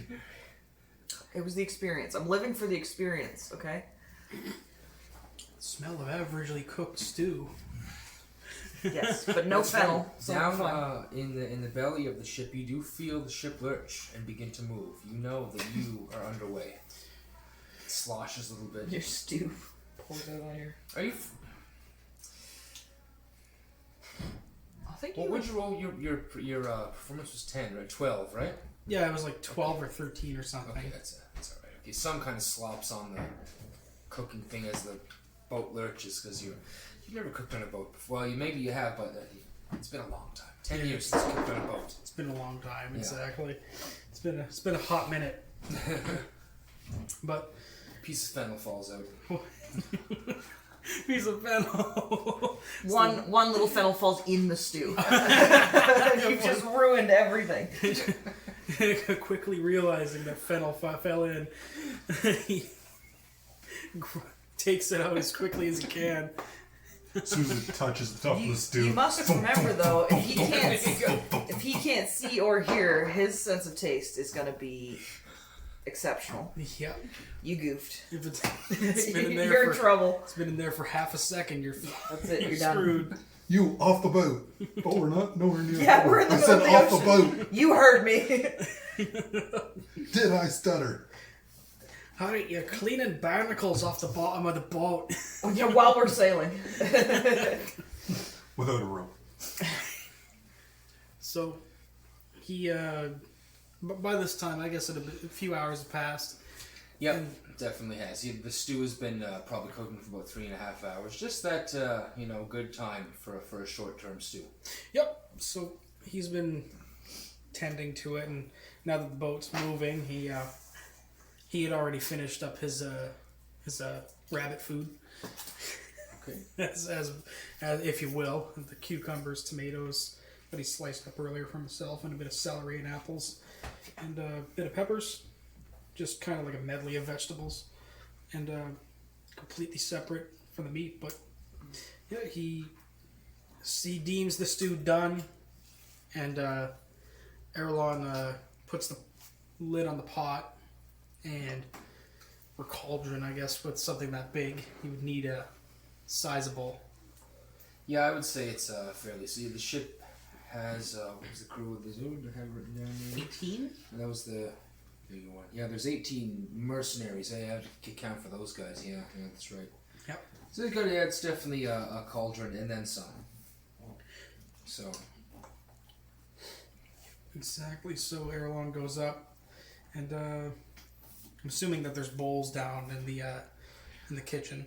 Yeah, you were able to find all that sort of thing that you need as well. In addition to that, the mercenaries have their own things that they brought with them, kind of thing, like Mess kit. That's the word I'm looking for. Thank you very much. Yeah. Some of them may not, but some of them definitely do. So Erlon goes up and he clears his throat. As you're walking out of the kitchen and the supply, the stock room there's hammocks in each corner. Everywhere you can fit a hammock, there's kind of a hammock where you're not going to need to walk. And there's this really skinny man, and he's just kind of there swinging in he's in the hammock. He's got a big smile on his face, and he just, as you're walking by, he goes and gives you a big nod. And just sits there and just keeps swinging. Just keeps swinging as you go out of sight. And you give him another look as you just get to the stairs to go up, and he just keeps looking at you, and you keep swinging, and you go up. So Erlon's slightly concerned, but regardless, now that he's a little bit off-put, just I guess he didn't really take more than a second to look at him, so not going to really insight anything there, but he shakes his head just briefly and walks up, clears his throat, and in his best outdoor voice for an high elf, he says, bowls are downstairs, below deck, and if you would like, there's a stew made, ladles in the pot, hope you enjoy. Say the word stew, and a bunch of not the mercenaries, but the sailors that are on board kind of poke their head up and they look. You can see they're clearly confused at what is happening and what you're saying, and they file down quite quickly. Yep. And Erlon has he came up with like a little tray for himself. Just it looks like what you would expect for a vegetarian on the high seas. Okay, just fresh vegetables from the market earlier, just cut up, and he plops down somewhere semi-stable, and you sit down, and you hear behind you thump, thump, thump, thump, thump. You can kind of smell him at first before he speaks. Yeah. Is that mine? Oh, Carlegg, this is my meal. The stew's downstairs in the pot. I'll have mine in my quarters. He turns around, thump, thump, thump, thump, thump, thump, thump, and you see a door shut over behind under the aft castle. Kind of. You just made yourself the ship's bitch. Realizing that the ship needed a cook, and now Erlon had filled that role. Little smile came over his face, and he chuckles and takes a few mouthfuls of cucumber and tomatoes, and kind of goes back down with the tray in hand. And he gets. As soon as you get down there, you can hear the talk amongst the mercenaries and everybody. It seems to be really jovial all of a sudden. Compared to what it was, there must be this food that they haven't seen good food like this since quite some time. Ever. And then you look over, and there's the same person in the hammock, eating a bowl himself, smiling, looking at you, rocking back and forth. Do you think he was the chef? And I'm going to give you a dice of inspiration for that one. He is the chef. Well, that explains why they haven't eaten anything good in a long time. Also, while he was sitting there in the hammock just smiling. So, yeah, that means that you can roll any one of your d20s again.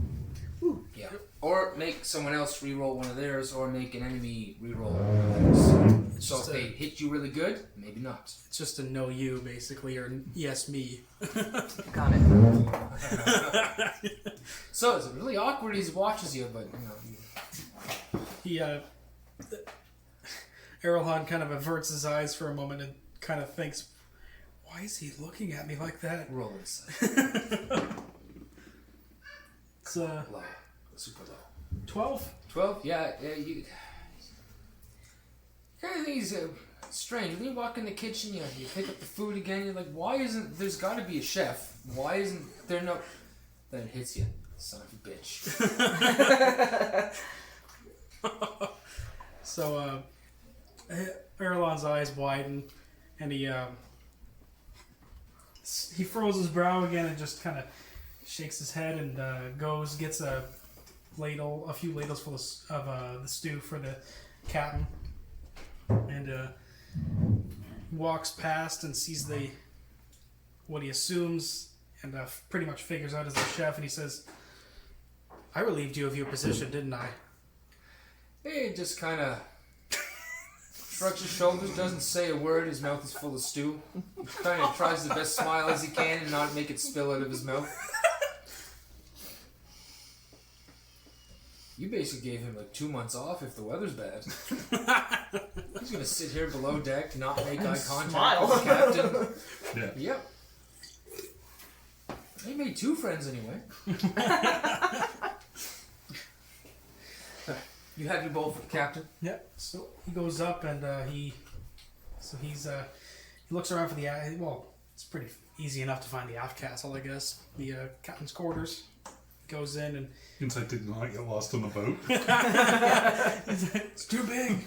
But yeah, no, I'm assuming Carlegg's already in there, or is Yeah, he? you seen him go in there before you went down.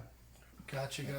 He'll set the bowl next to with a spoon in it, of course, next to his if he has any paperwork or stuff. Okay, roll perception while you're in there.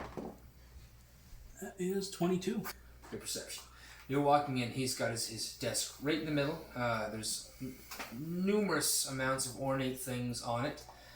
The walls of his room are covered in bookshelves. Books everywhere.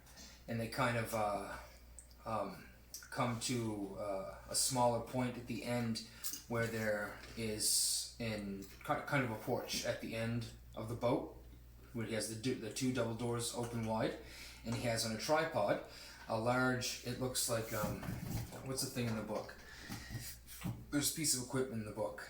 The spyglass. It looks like a spyglass, except it's about 4 feet long, and on the one end it's about that big around. About as big as a coffee plate. Coffee plate? Tea plate. Tea plate, thank you. And he's looking at it. See, okay. Alright, well, let's see. He sets the bowl down, and he just seeing that Erlon squints, seeing that the captain's looking through the spyglass. He doesn't want to alarm him, so just I guess as quietly as he can, he goes back and knocks on the door a bit loud, like. Oh, okay. To kind of make sure that the captain doesn't jolt, I guess. He calmly raises his arm and he says, "Yes." Enjoy your stew, Captain. Thank you. Doesn't respond. Yeah, waits for a second, squints, and shrugs his shoulders and leaves. Okay. You return to your meal? Yeah, he returns to his meal and he goes more near the bow end of the ship and just kind of looks at the distant waters. Okay. And just sits there. Sounds good. You two, as you have heard, dinner has been set and ready, and set for below deck. I'm going for it. Yeah, we're looking at him for a bowl. Go eat. All right. It Got a little is party downstairs. It is delicious, and it's very jovial. Like I said, it seems that perhaps this meal has brought around greater spirits. Mercenaries aren't exactly known for their happy-go-lucky attitudes, but It's true. I'm with it. There is also a little flask being passed around. Even better. So See, making bad life choices in the real world and in the fictional world. drunk on a boat. Drunk on a boat. Could not be any better. So tonight passes on. You guys have meals. And meal is it's good. It's Ravim. You've had better, definitely around, but Yeah. on a boat in the middle of the ocean, it's like Under the he did circumstances. something. Yeah, exactly. You know. Considering our options for the next 4 weeks, I'll take what I can get. Man, Seems fair. It's not half bad for a stuck-up elf, I guess. Well, perhaps the reviews of you are changing now. You know, how is it? The way to a man's heart is through his stomach. I think I learned that in Looney Tunes. So Erlon's up on top deck near the bow. He's becoming more accustomed to the waves and the motion, and he's just going through forms and stuff in his unarmed training, just to ensure that he is able to balance on the ship in case of any conflicts, and be able to respond quickly enough. Just typical testing the waters, seeing how his center lines and everything line up. Okay. You find it interesting on the boat, again, trying to align everything. I'll get you to roll perception while you're in there. That's a 12. Okay, that's a 12. You can, at first, you feel just, you're in your forms, moving around, and you feel a gust of wind. Oh, that's a good roll. Yeah, and so is that. Beautiful. So, a gust of wind pushes you, and it kind of almost pushes you off balance, but you weren't really expecting it. The boat went this way, the wind came that way, and just kind of set you off. But you righted yourself without falling down. Then you look to where the direction of the wind, and as you turn around, there's this incredibly massive, foreboding dark clouds, and it's a rift of them. Just seem to be coming in and moving just in over the ship. Not the ship specifically, but there's no... It's right there, and you can look up immediately as you glance towards the two people on the crow's nests, and they're looking the other way. They happen to be looking the other way. 2, 7. And they're looking the other way. So, like a wave of panic comes over Erlon, and he yells at the top of his lungs, "Storm!" The two on the crow's nest immediately turn around and see, and the one in the front begins to ring this bell that he's got. Ding, ding, ding, ding. Downstairs, anybody who had stew or had a cup or anything, it's now upturned on the ground as everybody that has been on the ship, the sailors, jump up and move to the top deck. The mercenaries don't move right now because they don't really know what's going on. But Dermot stands up and he says, he points to a few of you. He points to you, Caitlin, and Catalyn and a few other ones. And at you, Ravman, says, "We have to protect the wood. Make sure it's lashed." Roger that. Away we go. Who else goes out? Tanith goes out as well. Yes. He points to Tanith, and Tanith goes out as well. So as you guys break out to the top deck, the wind is beginning to pick up now and beginning to blow. You can see the sailors scattering on the deck, crawling up the riggings and taking down some of the unnecessary sails. And then you can see in the distance this large arc of lightning just streak across the sky, and it lights. It's a big flash, and it's still kind of bright out. It's still kind of light out. The sun is kind of in behind the clouds. They haven't fully overtaken you yet, but it still sets a flash.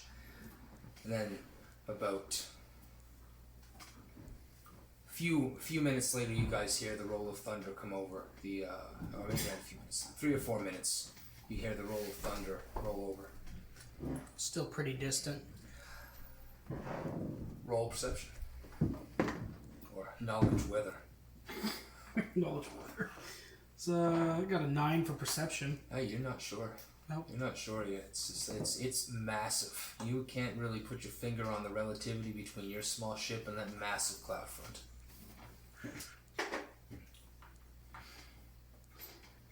Well, Erlon just kind of steadies himself as best he can and gets more to the center of the boat, behind the wood, and he just kind of stays there for the time being. and make sure everything is secure as best he can. And yeah, so he says a hushed prayer to Grunhilda and thanks her, basically, if he makes it out of this alive. Okay. As the thunder rolls over the boat, everybody seems to take attention of the storm front at the same time as the thunder rolls. And you see the old man at the back on the wheel. He touches the wheel and the wheel begins to light up. Just this dull glow, and it's starting to get darker now, and it's starting to glow a little bit lighter in the darkness. And the boat seems to change slight direction and heading straight into it. And you guys begin to move closer and closer. You can see the sailors beginning to tie off other things, putting away things quickly, running back and forth, securing everything they can. And then at one point they begin to secure themselves. Uh-oh. Taking a hint from that, he takes out a little length of rope, ties it as best he can around his waist, and kind of looks around for any kind of places that he can kind of hook onto that wouldn't. There are several decent places that you can attach yourself to. He's going to choose one where he has enough length of rope where he can kind of give himself some slack and move about. I'd say about maybe like 15 feet from the center, and definitely not enough to let him go into the water for sure, though. Okay. So we need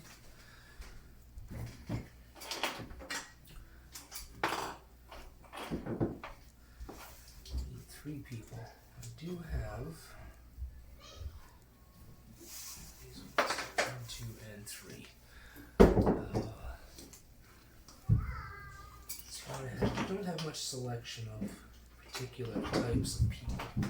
I have my guy. Oh, perfect. Okay, so you can choose from everyone works there. Perfect.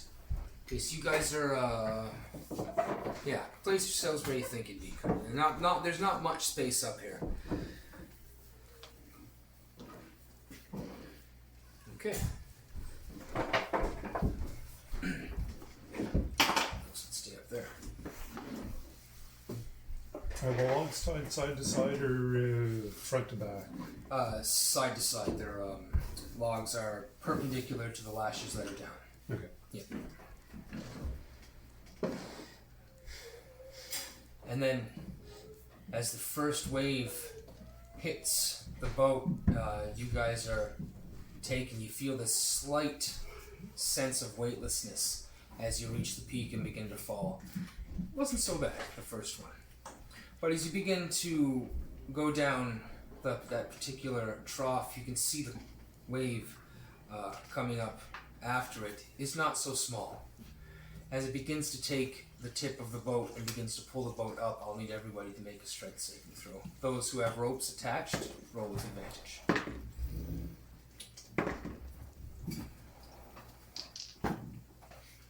16. 16. 12. 14. 14. Okay. Have you guys all attached ropes? Right? Yeah. Okay. So I your didn't. ropes. Sorry. I didn't. You didn't? Okay. I'm green. I don't know what I'm doing. I just want to know. Having a good time. Who did it now. So you're able to, Catalyn, as the ship lurches upwards, you kind of lose your footing, but you're able to grab onto the railing and secure yourself to the side. Erelon, as the boat lurches, you lose your footing and you get pulled taut on your 15 feet of rope and slide down the boat. Ravim, the same happens to you as you run taut at the end of your rope as the boat begins to lurch upwards. 2 of the mercenaries are now sliding down the boat as they did not secure themselves and failed their particular check. Are they passing close to Neal? I'm here. Yeah, I'd say 1. Yeah, I'd say, let me just roll. Low is that way. That is 1. going that way. But they are going by somebody else, so. There are two of the mercenaries begin to slip by you, Caitlin, and one by, just you, and you're over on that side, slip by you, Caitlin. Yeah, I'm gonna, make an effort to catch at least one of them. Okay, roll a strength check for me, athletics, and you're gonna add 5 to that. And add 5 to that? Yeah. 24. 24, okay. One starts to slip by, you reach out, you grab his wrist immediately, and hold him tight. The other slips right off the boat. Oh, I didn't have a chance to get him. You're over there. This is right over by the logs. Oh, okay. Because I would imagine that I slid down from here. Oh yeah, no, you would have slid back down that way. The other way, you would have slid the other way. I feel like I was here to start. Oh, you were here to start that? Yeah, you would have slid back down that way. Like Okay, right there, perfect. yeah. Yes. So you're near just basically near the captain's doors, actually. Yep. To his quarters. Well, I guess I would have hit the wall. Yeah, basically. And one slips off.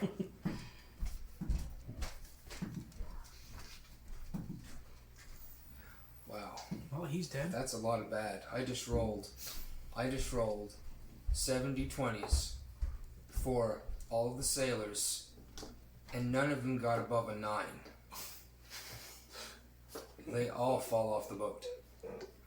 So it's going to be a long ass trip. Wow. Some of them are on ropes.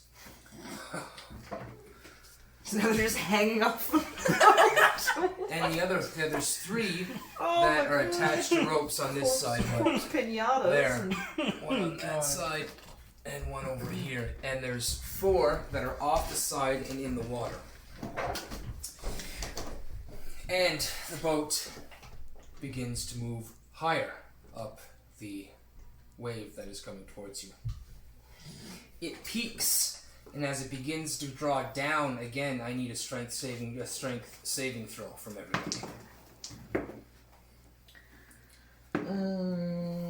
16? Just strength? Yes. 13.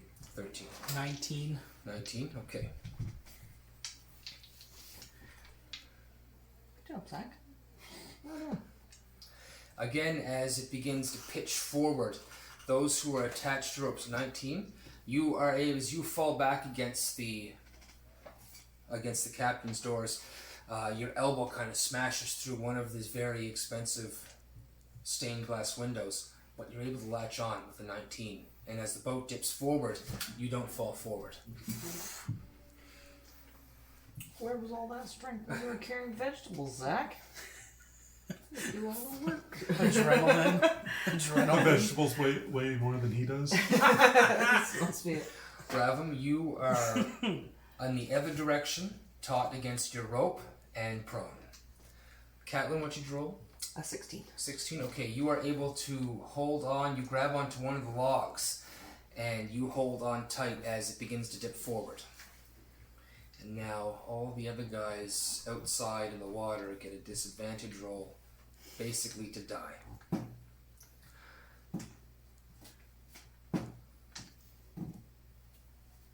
Are there any of them close enough to me that I can try and reel them in? You're still holding on Like, to can that I- one. Yeah, no, yeah, you're I'm still still holding it. holding Alright, I forgot. Oh yeah, never mind. No, I can only save Okay. one, I guess. Okay, one of the 3 reaches up and grabs onto the rope and begins to pull himself out of the water, while the other 3 disappear beneath the sea. From where I'm at, can I see? Are the ropes slack now? For The those ropes 3? have been, they're kind of slack. The knots may have come loose, and they have been lost in the water for this particular round.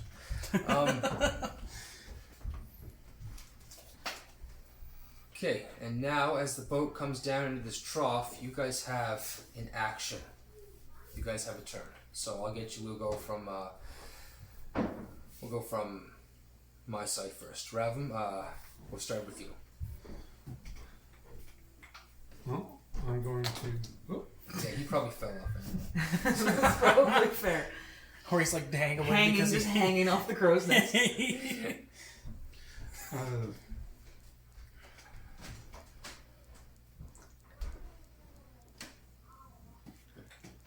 I'll get up and I'll hold on to the side rails.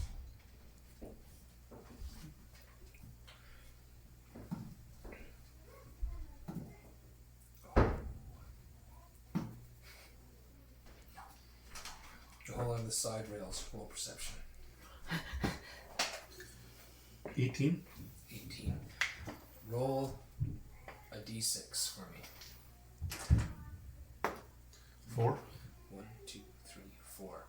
The latch on the far side from where you are snaps off. As that's one of the. I forgot to roll the saves for them, for the snap for the latches on them, but that went on that side, yeah, on the far side of the boat. It has when you came down from that final trough, you noticed that it is snapped off and it's loose. Oh, for ties for the rope? Yeah. Hold on, I'm going to change my action. I'm going to go over. But I think mending I can use to secure them. So that's what You I'm going to definitely do. can. It's one chair, one Yeah. spot. Yeah. You're gonna place together. You might need someone to hold it in place while you're holding the magnets. Now I say if you get them, I make a strength check with everything that's going on. 12? Yep, that's good. I was at DC 10. You're able to kind of grab them in your hand with the lodestones and cast your spell and hold it enough just as they kind of shift in place and it works. You cast your spell and it seals. They are now lashed again. You rolled a 4. The other one rolled a 20 though.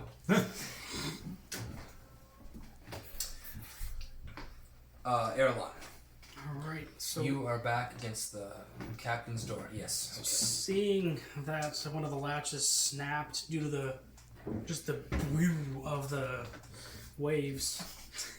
That's an adjective, I guess. I like it.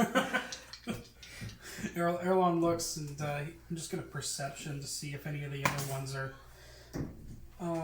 No, I can't tell. You can't tell. No. Yes, it Can't doesn't roll the matter. dice either. Yeah, no, I can't roll the dice. The either. rain is now beginning to roll. Oh, It's beginning difficult to see.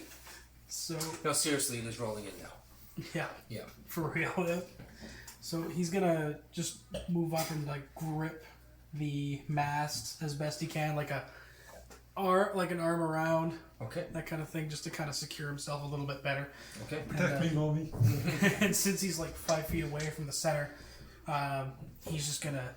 He can't really see the best, but at least he's close. And I rolled a 6 for my perception when I was back there, but You move up. Well, yeah, that's your perception for now. yeah, Yeah. Okay. can't really tell if anything's. There's water in my eyes. I can't really. There's water You everywhere. did see Ravim come up and seem to do something, and it seems that the thing that was broken is no longer broken. You've seen that anyway. Yeah, so yeah, that's what I saw. Yeah. Just a little whip, and that's gonna be his turn. He's gonna take out his light hammer Okay. just in Sounds good. case We need to get attacked by goblins. if there are They're goblins. secretly in there. Sea goblins. Sea goblins. Sea goblins. All right, Catalyn. Sea your turn. mimics. I need to secure this guy that I'm carrying to something. Is there like rope? Is there something lying around that I can? It's you guys are currently at a lull, so he gets up. He can stand up now. Send him on his way. Yep, he can manage himself now. He thanks you. Says he looks at you in the face and says, "It was the same guy that said told you about how to pray to Ner'ille, or told you should pray to Ner'ille." Same guy, and he says, "I made the right choice." Sure. Yes, you did. Sir. He scurries off for a rope. I'm going to. That scared Seeing that the lashes are maybe not as strong as they should be, I'm actually gonna move away from that pile of Should you lumber be down here? I don't think so. and Should you be down here? put the mast kind of between me and the wood in case it decides to shift again, so I don't get crushed Fine. to death. Alright, and then... I'm newbie, I'm not dumb though. After the first 4 went off the edge, I went, I better stay here. That was something. That was unexpected. It's That was unfortunate. 7 incredibly horrible rolls. So the Captain Carlegg, hollers out and he says, "Damn it! Get them out here!" And you hear some rumblings. No, you don't, because it's windy and it's rainy and there's lightning crashing above and there's thunder. But you do see people. You see the mercenaries, 5 of them, roll up on top of the deck and are just kind of taken aback for a moment.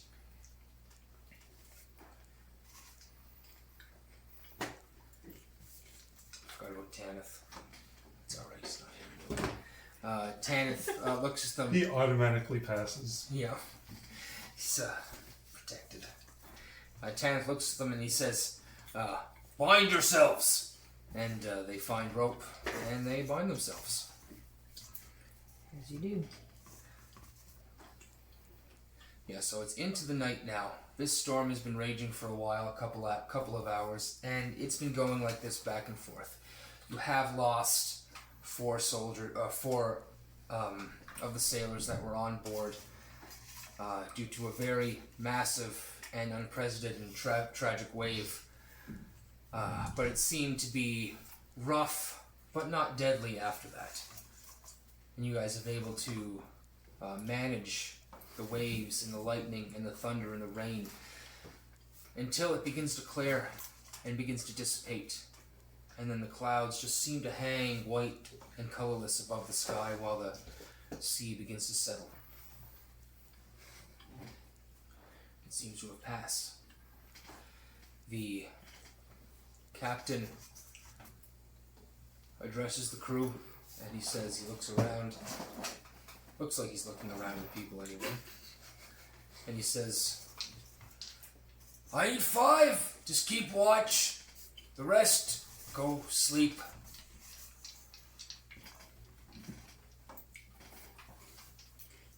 Erlong's gonna stay up. He doesn't really. He just says, "Yes." Not a seafarer. He doesn't say "I." There you go. But hey, he's gonna look on the horizon because he does not trust anything at the moment. And just well, it's a 14. Okay, you can see nothing but pale, colorless, cloudy sky. Little sigh of relief, and he thinks silent prayer. Just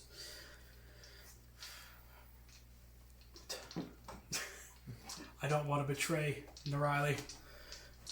Please don't kill me. Hey, did you just say that? Did you do anything else? He mutters it under his breath. Okay, gotcha. Okay. The storm seems to have dissipated. And you can see the gloominess kind of return to the sailors' faces that have lost comrades in the past storm. But you continue. It's not something that happens too often, but it does happen. And they seem to be keeping on until they can't. So the traveling is not so bad for the next few hours. And for the next few weeks, it goes about the same. You do have some rough weather from time to time, but 2 weeks, maybe 3 pass. You guys are still in the water, still in the ocean. Still on a boat. Is that everything you hoped for? It's pretty cool. Pretty cool so far. Even the almost dying? Well, I didn't die. I saved a guy. I'm good. That's right. That's right. I'm a hero. So for the 2 to 3 weeks, you're going to maintain the chef responsibilities? Catalyn, you seem to be interested in ships and stuff. Would you like to, you can begin to learn things? Yeah, I want to know stuff. What do you want to know? Pester. Oh, I want to know. First, I want to know how that old guy drives the friggin' boat with his magic hands. Okay.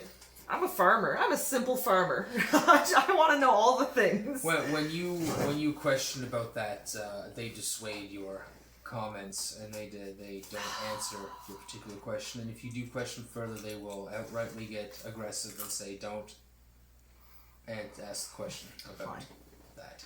Fine. Don't ask questions you don't want the answer That to. seems to be a recurring theme here. I'm not allowed to know where we're going. I'm not allowed to know where we came from. I'm not allowed to know how we get there. I'm allowed to be on a boat though, which is still pretty cool. Yeah, I'm gonna kind of shadow everybody a little bit. Hang out in the crow's nest and see what people are doing up there. Okay, so that's where we'll start you off then. So the first 2 or 3 weeks you're being trained on the crow's nest, being up there, climbing the rigging up and down, keeping your eyes out, trying to stay awake as much as you can. Raven, I guess this time you and Dermot would get a little more closely acquainted with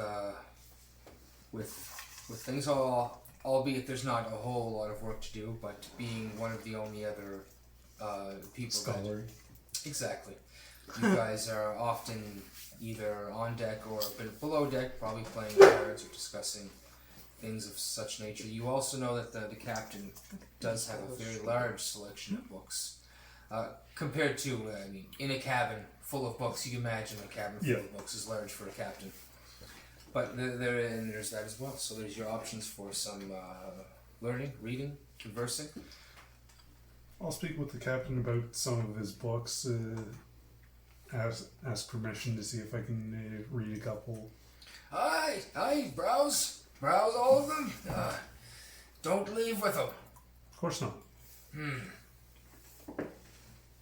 can't see, he wouldn't know anyway. Not going to take Just that don't risk. ask him about his magic hands. Yeah.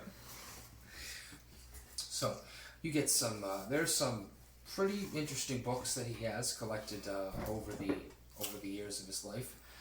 Some of them on old history. Some of them he's got a little bit on everything. Anything specific. It's not going to take. You're here for 2 or 3 weeks. You got time to be like, that book looks great. Yeah. Kind of thing. Anything specific you want information on? Maybe legends of the area that we're going to. All right. Roll. Any of the more older books that might be in there. Something looks significantly older than the others. Roll investigation. 23. 23, beautiful. Okay. So you're going through the books, and there's quite a few. He's probably got maybe 300-400 books crammed in this little room, but it's just all books, all books. And you do find one particular book. You can't really read the writing on it. It's been worn off to some degree, but you do make out the word legends. So you crack it open. It might be something. You open it up. It looks fairly old. It's old yellowed paper. It seems to be in a different kind of script that you've seen. It's still common, but it seems to be in a different script, and some words aren't used nowadays or used differently. But it describes a time when Ner'ille chased after Oros. She was in love with Oros, or in lusting after Oros at least by some means. And she chased him. And one particular time he went inland, which is not often he did. Yeah. But this time he did, and she chased him even there. She drove her ocean up the rivers. She drove her oceans up the streams. And this happened in the Lower Shears. And when she met him in the middle of the peninsula, he denied her coldly. And there was rage, and there was anger, and she washed back into the ocean all the rage that she felt there, and what was left was the gold and the gems, and all the sand and impurities was wiped off of the peninsula. And that's the legend of how that particular area was then populated by the mountain dwarves who came down to get that out of the ground. Okay. And that's one major legend in this particular area that pertains to the gods. And ever since she has this, the seas have been unstable, and it's been going on. This is book, with your investigation, you guesstimate this book is probably, 600 or 700 years old. It's a pretty old book, so I mean, maybe this knowledge didn't happen too far before then, or something of that sort, but gives some sort of gauging on time.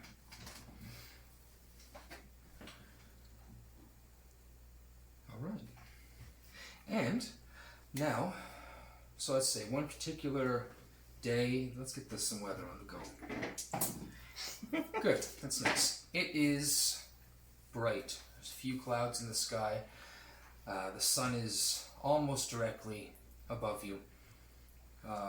Ravum and Dermot, I would say Ornal at this point has resorted to playing games of chance with you guys now, as the liquor seems to be going a little bit lower than anticipated. And Rations are getting thinner. you're getting thinner, so they're... Yeah. And I will get... I'll get Catalyn. You're up there. Roll perception for me.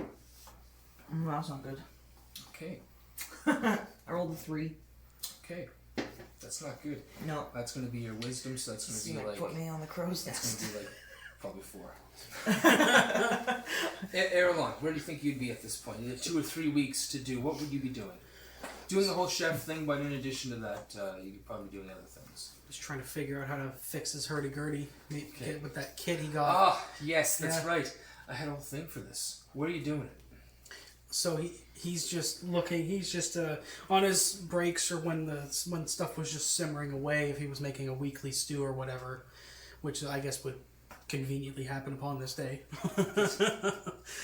he would just sit and either eat his rabbit food or try to figure out what's wrong with the hurdy-gurdy.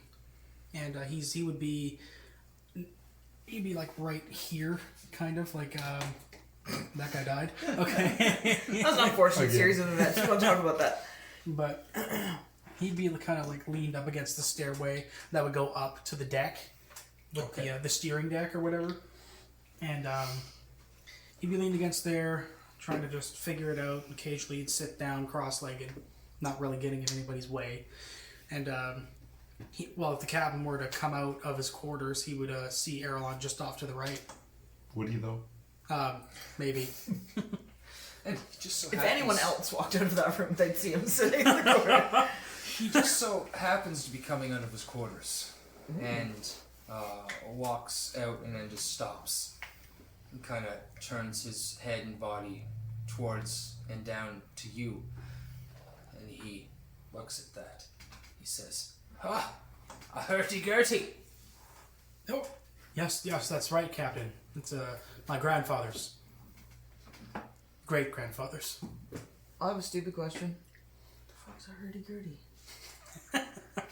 What is a hurdy-gurdy? Hurdy-gurdy. Did I miss this part? Did something happen while I wasn't you, around? You were here. It's a mechanical Did I guitar. missed it? Oh, okay.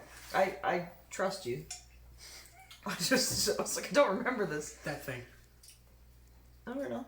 That's actually pretty cool. Okay. I've seen some other pictures of them too, and they get pretty crazy. They can. It's like a wind-up guitar? Yeah, it's a wind-up guitar. It's like a Okay. kind of like a violin mixed with like a. Music box. Yeah, it's weird. It's very strange. That's cool. Alright, I'm in. It's Convinced. It has that classic pirate sound. It's like a cross between a.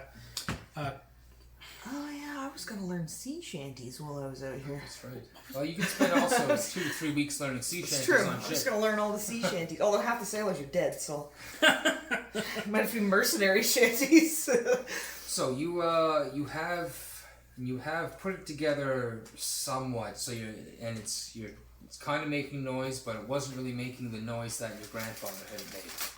Okay, that's right. That's where we left off. That. So you're working it out there. You're winding it on. The door opens and he kind of turns down and looks at you and he says, hurdy-gurdy. Yeah, yes, oh, yeah. This is my grandfather's hurdy-gurdy. He gave it to me, and I was stupid enough to break it. You've done quite well in fixing it, it seems. Although, you're missing something. Oh, what am I missing? You're missing the gear, the swing gear. Swing gear. Do I have? He takes out that kit that the gnome gave him and just sifts through. He kind of double takes a look back between the captain and the gears. Captain of the gears, just like, do any of these look right? How the hell do I know? I'm blind. I mean, yeah, that one looks great. He runs his finger along them. There we go. He says, it's not here. Damn. And where we're going, is there anywhere that I can get this gear?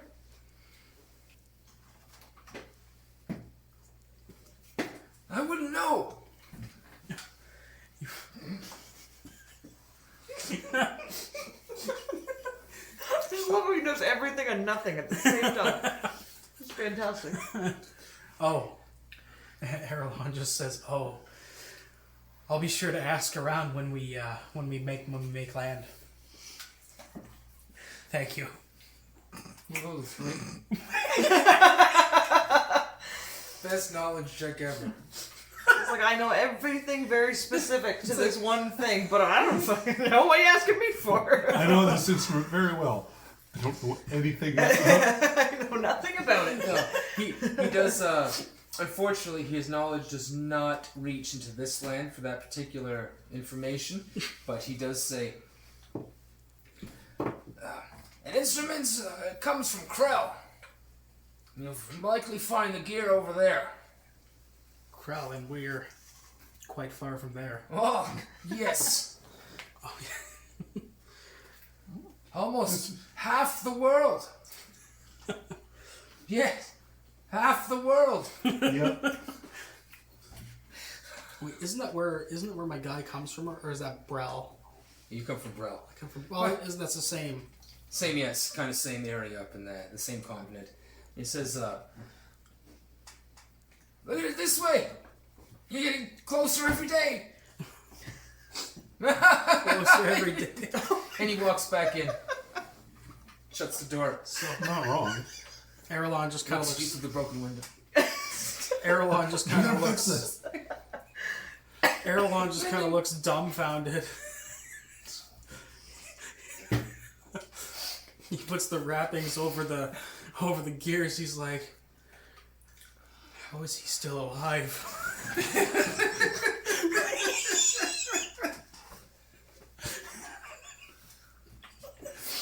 Why is he not dead yet? And how does he make the thing glow? How are we all still alive? That's a valid question, to be fair. Aralon stands up, shakes his head. Dwarves. He just looks completely puzzled. And he goes back downstairs, puts the hurdy-gurdy in his hand. He has given up for today on that hurdy-gurdy. And he goes back to the stove. He'd set up next to the main cauldron. Aralon had set up a second pot where he just he makes tea for himself and everybody else. Mm-hmm. Just regular green tea, nothing special, not his own brand, but he makes that and he dips his cup in and just sighs, looking up at the teetering ceiling of the deck, and just kind of shoots his gaze off into the distance, and he's where he would be at the back of the deck. If I guess he would kind of set his hammock up in the kitchen. Okay. I guess. There would be room in the storage area for all the food and things like that, especially now since you've been on the go for 3 weeks. You'd have room for a hammock in there. Yeah, he'd be able to look out, and he'd be looking out that way on the boat. He'd be looking forward, like toward the bow. He'd be able to kind of see the sky through the stairwell. And he's just kind of gaze off into the distance, and with a perception of 11. Okay. All right. With a perception of 11. You can't see the actual water, just the sky. Not yet. You can't. Capsize. Okay. So what you do see, The boat's a mimic. what you do see is this. The water's a mimic. See an island. So rather than I'm going to say you're up here with, oh no. There the captain's under deck, you're hanging out. Yep. And you're up here. Did you say you were, Downstairs. You're downstairs? I'm able to see the sky through the stairwell leading up. Oh, that's perfect because you're going to see this happen. Fall on the stairwell. As this arrow is sticking out of its neck. Her neck. Not Catalyn. Was that you? Oh, you were on the front, Nope. right? Yeah, Nope. okay. Catalyn, you can feel an arrow graze off your shoulder. And off in the distance, it's cut your shoulder a little bit. Do I know where it came from? Do I roll? To see With if I your can figure it out? perception, that was a 4? No. Oh, yeah, right. Yeah. He just, I did that. I was already. saving that, don't worry. it was a sea. You're holding on to that one. Yeah, that's right. Alright, thanks. He got stung by a sea bee. But as you look But I mean, I behind you, still know I've been shot. as you look behind you now, you see two fronts of fog encroaching on the boat. Oh, this can't possibly be The good. other lookout also rolled horribly. I can't roll. The lookouts can't see. They're both blind. They're just hanging They're out. as blind as the captain. The only good roll I made was the natural 20 on that one latch. And if I didn't, it's overboard. Oh God. Well, that's with some help from you guys, of course. That would have been a thing, of course. But just I can't. Maybe I should switch dice. Switch dice. See what happens. Well, I'm obviously gonna call out to who's on deck. Well, I'll just. Is the captain anyone? I guess it doesn't Captain's matter. not on deck. You have Dermot, Ornall, and Just yell, we're all within Yeah, shouting danger, distance. Will Robinson. Danger. Guys, you might want to start looking around because there's something going on out here. As she hollers out from the person. top, and you guys also hear and see the body from the other crow's nest fall to the ground, fall to there. Erlon gets up and gets his quarterstaff, and he jumps up the stairs. Basically, he just nimble as a bat. He gets up the stairs and rushes over to this guy, and he's going to try to drag him down below deck to try to tend to his wound. It's out of his neck, but he's going to at least make sure he can try to stabilize him. Okay, I'll get you to roll a medicine check. Medicine check. 6 on the dice with medicine. That's an 8. It's an 8. He's dead, Jim. It's not good. It's certainly not good. There's an arrow in his neck. He didn't make It's an it. arrow in his neck. That is an arrow. I think that's a failed death save. But you tried, and that's half of it. God. Okay. Oh, that's right. Actually, let's switch this one out. We have water background. I got water. We got water.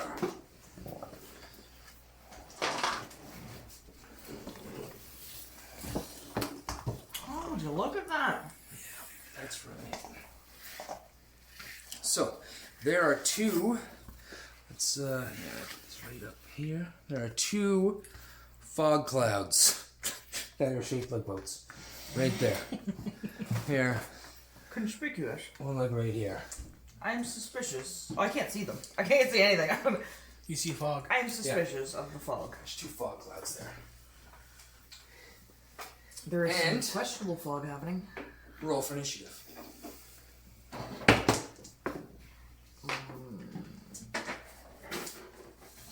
Okay. I rolled an 11. 13. 23.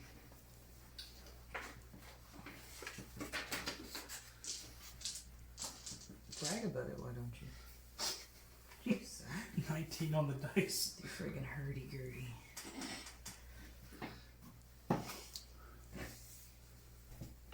I was really trying not to ask what a hurdy-gurdy was. Just so you know, I was going to pretend that I knew what was going on the whole time. And then I thought, I need to know what this friggin' hurdy-gurdy is, because it seems to be very important. And then you find out what it is. It's like, It's not that important. I mean, it's cool. It's super cool. It sounds important when you say it, but it's one of those things where it's like, oh, it's just a... I'm going to be honest, it sounded pretty stupid when you said it. I was trying to figure out what the hell a hurdy-gurdy was. They're like rednecks. Doing a hoedown or something. Have you ever heard of a Have you ever heard of a hurdy-gurdy, Morty? Do you know what that is, Morty? Okay. First up, I didn't roll initiative for bad guys, so that's fine, they go last. Yeah, well, I'm okay. They go last.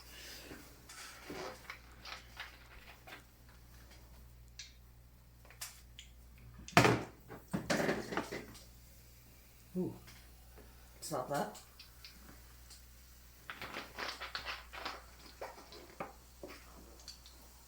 Erlon, I need your. I have a raging. Never mind. Okay, you're definitely going first. Erlon, you're up, my friend.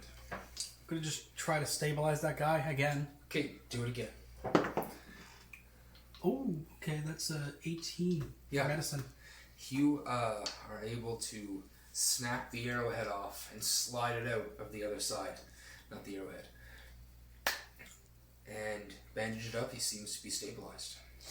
All right. Thank God. He just. Thanks, Grenelda, with his palms together. He's like, thank God. Okay. And he's gonna start making. What did you use to wrap him up? Tore off a part of his own clothing. Cool. As you apply the Makeshift. strip of cloth, and you do put your hands together and pray to Brunhilde, you can actually see the cloth. He was wearing a green shirt. The cloth of green begins to come to life, like kind of grow pores and veins like a leaf, and then it begins to turn color, red, brown, and then black, and it begins to dissipate and kind of dust off into the wind, and his wound is healed. His eyes open. Do I know what the hell just happened? I think you can put 2 and 2 together. Erlon just looks up to the sky and almost in disbelief, but at the same time just shock, and he has no time to think. Things are being fired at the boat. He's just like, thank you. That's right. And he goes right up, and he said, and as he's passing, he just says, thank Grenhelda, not me. And he goes up, and he readies his quarterstaff. Okay. He's I'd say right about here. All right. Should I do a perception to see what the hell's going on, or? I'll give you a perception. Yeah, absolutely. Nice. There you go. These are really Beautiful. cute. That's rolls mid-air you're cock doing right there. here. 19. No, reroll. It was cock. Oh. Oh yeah. 8.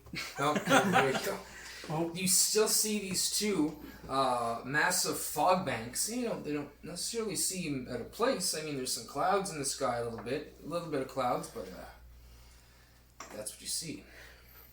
What's going on? And as you say that, you can hear, or you can actually watch. That's right, now it happens. You can watch the fog dissipate, go away, and out of the fog emerges this ship, and this other ship. Oh no, the sloops.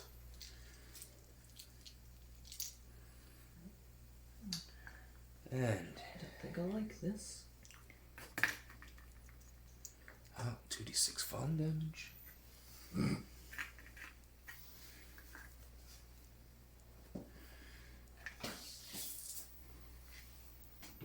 Pirates. You're in the wrong spot. Sorry? No worries.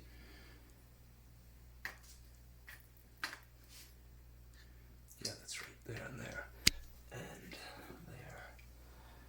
And there. Okay. So, what you see as the fog begins to dissipate, you see these goblins. And you see these two goblins on this pretty large ballista. And you can hear them call out. Anybody speak goblin? Probably not. I do. You speak nice. I literally do. Yeah, okay, you can hear them call out in goblin, fire! And then you hear shunk, and this large ballista barbed with this rope on the end of it. Rope? No, I think it was going to be a chain. That's right, it was a chain because there's a noise. As it comes out, you can hear it, chink, chink, chink, chink, chink, chink, and it. I'll roll the hit first, okay? Okay, and it hits the back side of the boat and lodges inside, and the boat kind of shudders to that side. And then the other boat on the left-hand side does the same thing. You can hear it say, fire! In goblin. And the ballista launches out again, but this time it hits the boat and glances off into the water. You can see them and starting to winch it back in as those guys over there begin to start winching that one back in. So it's pulling the boat towards them. Well, yes, sorry. That one over there is definitely lodged. Right. And then you have. Has anybody done anything? Nothing like that. Okay, so. Oh yeah, that doesn't matter. That just happens. I forgot. Sorry.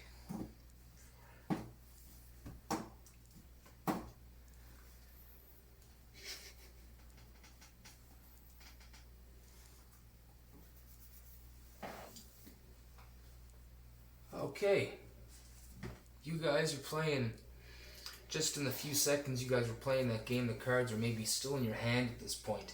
Dermot drops to the ground as 4 tiny green spurts of energy, sorry, wrong guy, Dermot's over here, Dermot's on the ground now.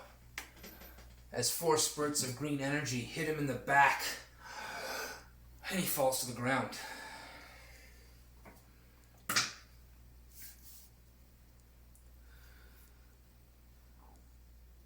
Okay, and the move action is going to be conglomerated boat move action. Everybody's going to move kind of together. And then we're going to move to the next one. That's the mercenaries. We have a few more of them come back up on deck over here. Ornell comes up over here. No, Ornell's over there. This is, that's the captain. The captain comes out. Does the captain come out?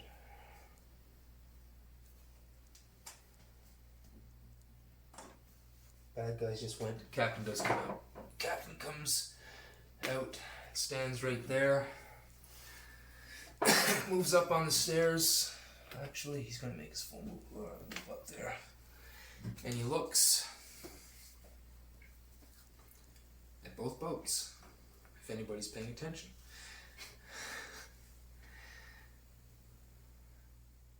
And then he says to Ornell, he says to Ornell, he says, let them draw in, then kill them.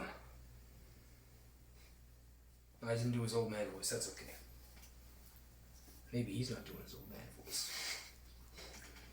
Serious It's hard mode. to tell what he's all about at this point. Is he blind? Is he not blind? So the ACs were, the initiatives went 23, 23, 22, Ravim at 13. Okay then. So can I see where the green bolts of energy came from? Yeah, right there, that guy, right at the top. Yeah. How far away would he be? Like 40 feet. Don't worry about diagonals direction as long as 40 the squares on the table wherever Okay. you're at. Yeah. No, I wasn't sure if that was more like 100 feet and you just haven't technically moved them in. Nah, it would make it easy. I don't want to have to get dirty with math. Just, it is what it is. No, I wasn't sure if it was like the 300-foot range, the 100-foot range, 90-foot. Oh, I see what you mean. stuff. Oh yeah, no, they're right on your ass. Okay, Yeah, they're right up there. Yeah, they it's thanks to the 7 and the 4 perception rolls. They have lots of time to gain them. Okay. Sneak right in there. It's very suspicious looking cloud banks that just kept rolling in. Something like this From happened. 2 different directions. I forgot my glasses at home. It's There you go. Yeah. Something like this happened to me. so excited about getting on a boat. I forgot to get Oh, things are happening now. You don't let the boat on fire. As you do. No, I'm just trying to decide if I want to use a first level spell or a cantrip. Why not both? Because I'm not a higher level. Fair enough. Bonus action cantrip.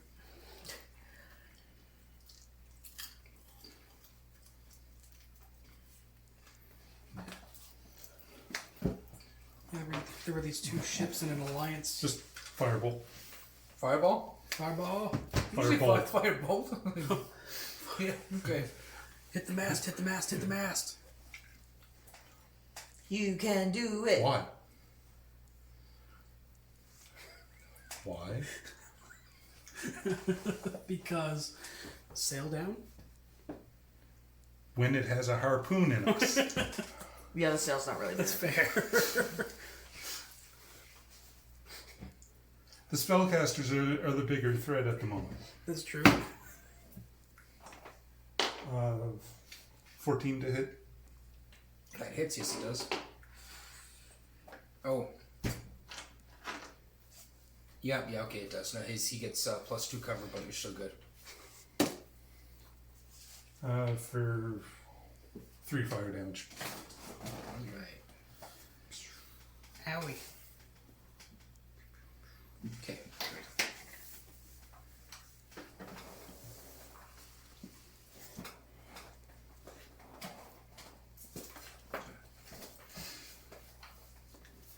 Okay. There we go. Ravum. Then we have.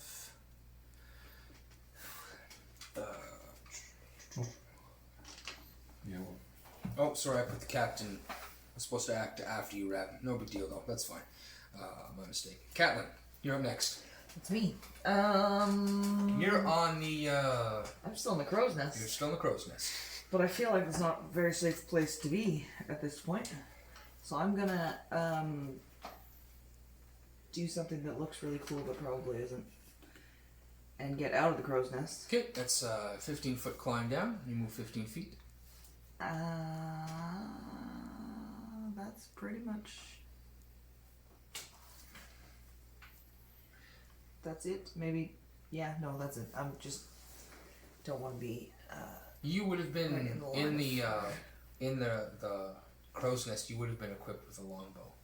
Oh shit! I'm So- going back up there, Okay, all right then. and I'm gonna shoot him. Comes down 15 feet. Got Just a kidding. longbow. Just kidding. I'm going back up. Change my mind. So you're up there with your longbow. You have an attack action as well. Yeah, I'm gonna. You can hit both with a longbow. You're about in range for anybody on the map right now. I'm just wondering. Wow. Yeah. No. I'll take a shot at the little fire dude there, lightning bolt dude, Okay. with a 9. Your dexterity is +2, so it's going to be +4, 13. Yeah, 13's going to get him. Is All right, this- hold on. You said he got +2 cover. That's right, so that's just going to be under the mark. I think. Yeah, you got the 14 hit him last time, the 13 was just under the mark. So it just kind of pings off the ring of the rim No dice. of the crow's nest. Okay. Yeah. How the sailors move. Okay. Here we go. So we got everybody there now. I'm running out of pieces for sailors. Okay, that's actually good. I left all the weird hippie fellas for sailors. And there's only 3 of them left now. Because 4 of them went overboard? No, 1 was saved. So there's 4 of them. So here's the sailors. They all grab ropes and grappling hooks. They're ready. And they line themselves along there. Oh, yeah, Bye. that's right. Guess I'm climbing back down.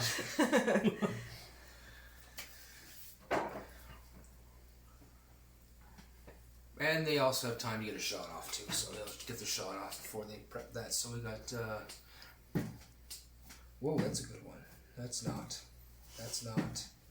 That's not.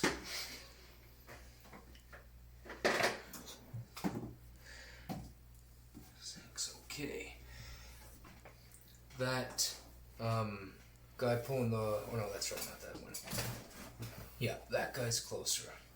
That wizard up there takes another 7 points, and that puts him dead. He's down. Make it dramatic. Launches off the crow's nest and into the ocean. Immediately steps 6 steps backwards and jumps off the edges of the arrow. Now the other sailors, they all miss their shot. Or no is there. And casts. What was Ner'ille? I think he was. Can't remember what he was. He might have been just a fighter. He does nothing because he can't get close enough. And Dermot is on the ground with a death save. Oh, that hit my hand.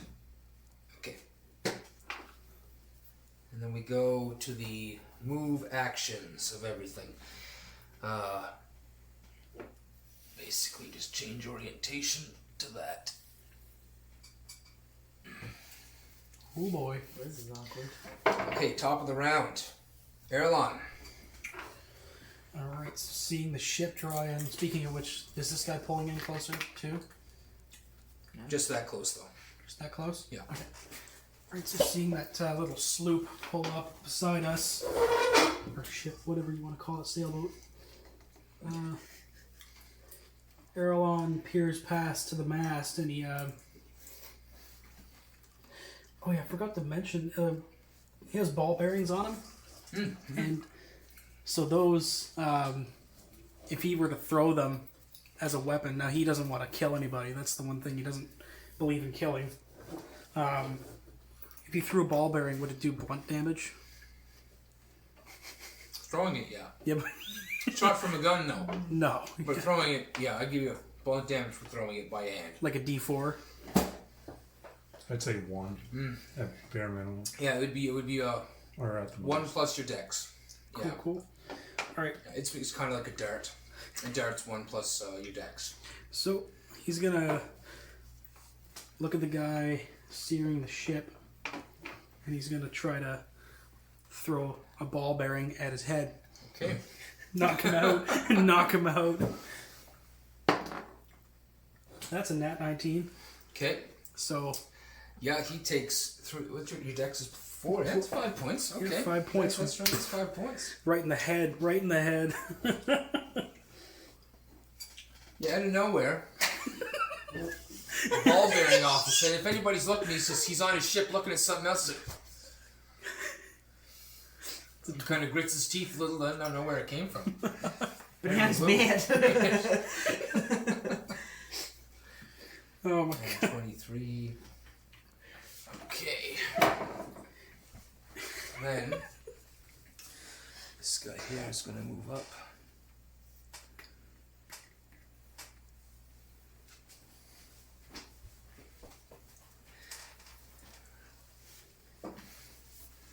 What's there? 1, 2, 3, 4. Okay. The only one he can reach is, or no. So what the captain does, that's he strides up to that right-hand side and skids to a halt, pulls out his coat, and he pulls out this long steel contraption, and he points it out at Ornell, and he pulls the trigger, and there's this loud flash and a bang, almost like thunder. Ooh. That's good.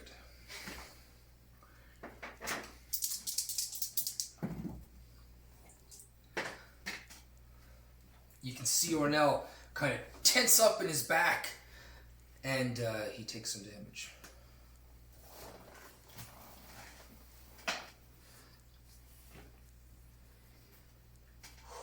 It took a little more than a tense up in his back, maybe, doing the math there.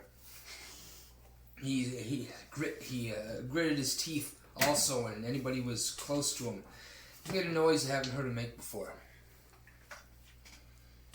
That was cool. And then bonus action. Oh, yeah, that's right. What's that one? Okay. And then we're going to go next to the mercenaries. I think we have like a whole bunch still. There's still like 18 on board. The deck isn't big enough to hold everybody on top, unfortunately. Everyone just piles out. The goblins are like, I think we have been wrong. They picked the made wrong, a terrible they picked the wrong decision. one. Yeah. So 8 of them pour out and just they leap onto the smaller boat.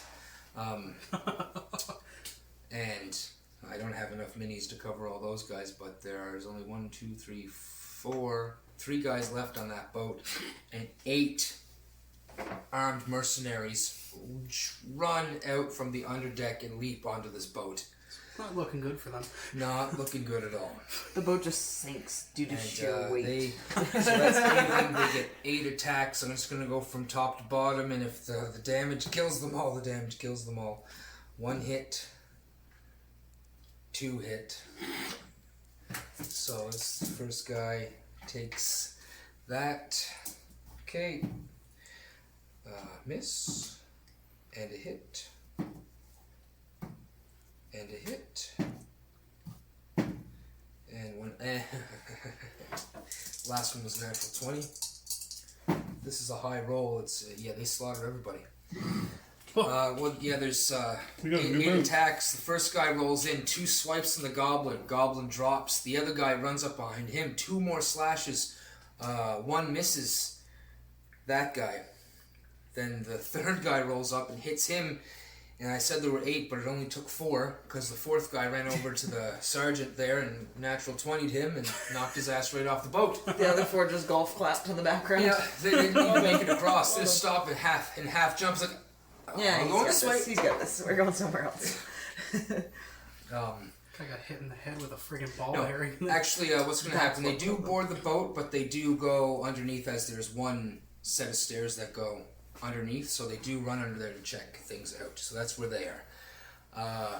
And that's for those mercs. The other ones are still on this boat, and that boat's not close enough, so they're going to get some shots off.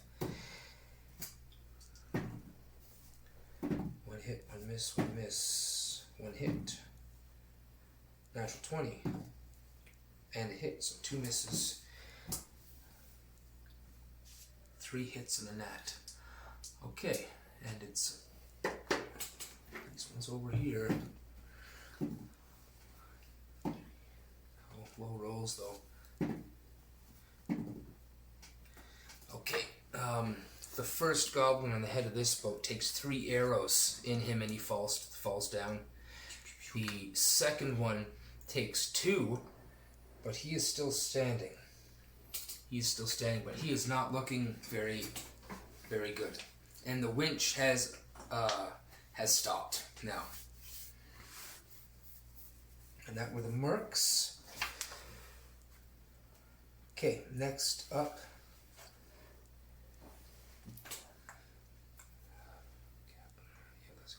Okay, next up is Raven.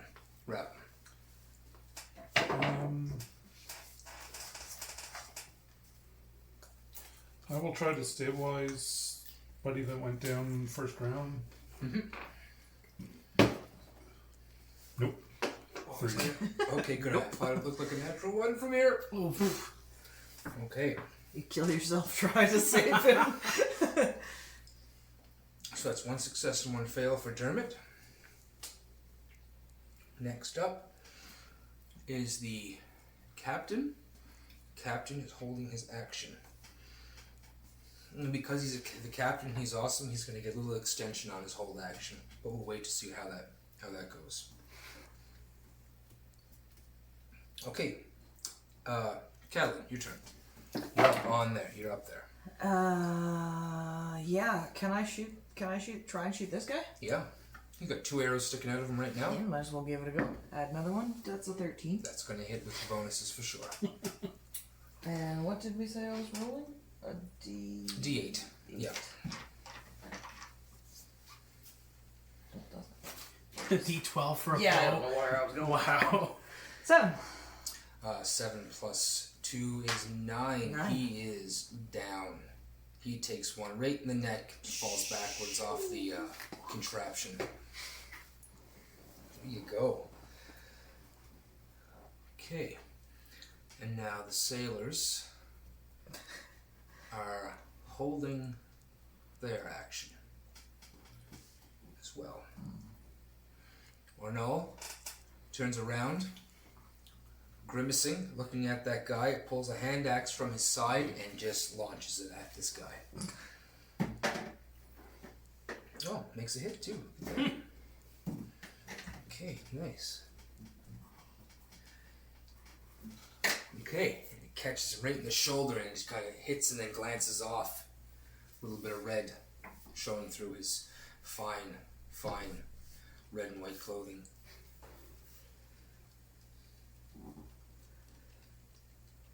And Dermot's. Okay, succeed. 2 successes and 1 failure. That's good. And back to the... Oh, we have the boats changing. This one is directionless and off course. And, yeah, I was just going to kind of push back right about there. Yeah. It's a little bit faster than this one right now. And now, the captain and the other guys held their action. But at this particular point also, reinforcements from underneath of the larger ship do come up. From here, and here, and here, and here. Yeah, okay, that's that. And then I need a dice. Ouch.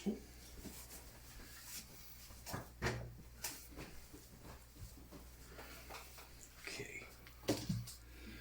We have, that's good.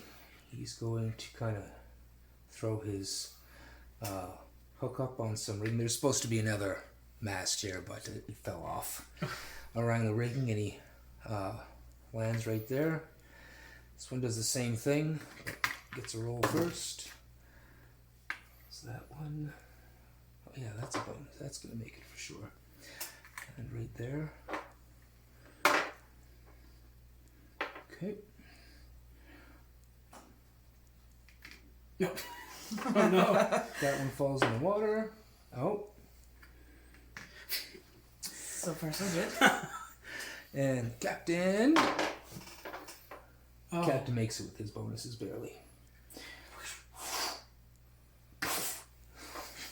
He's seen better landings. He's gonna do something magical, and I can't wait. Okay.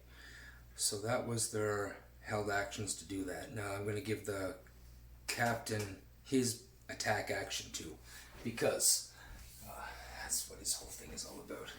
Ooh. So then you see this apparent, somewhat blind and somewhat deaf, old dwarven captain with a cane throw up a hook and a rope and swing from one ship to the other and land behind the other captain. Drops his cane.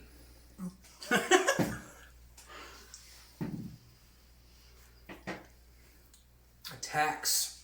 He punches him in the belly. The captain kind of and then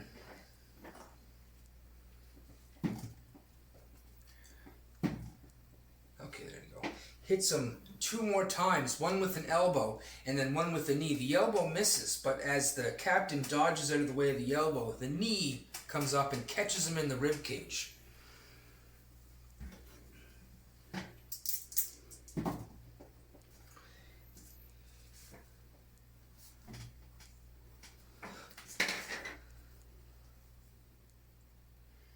The captain looks surprised.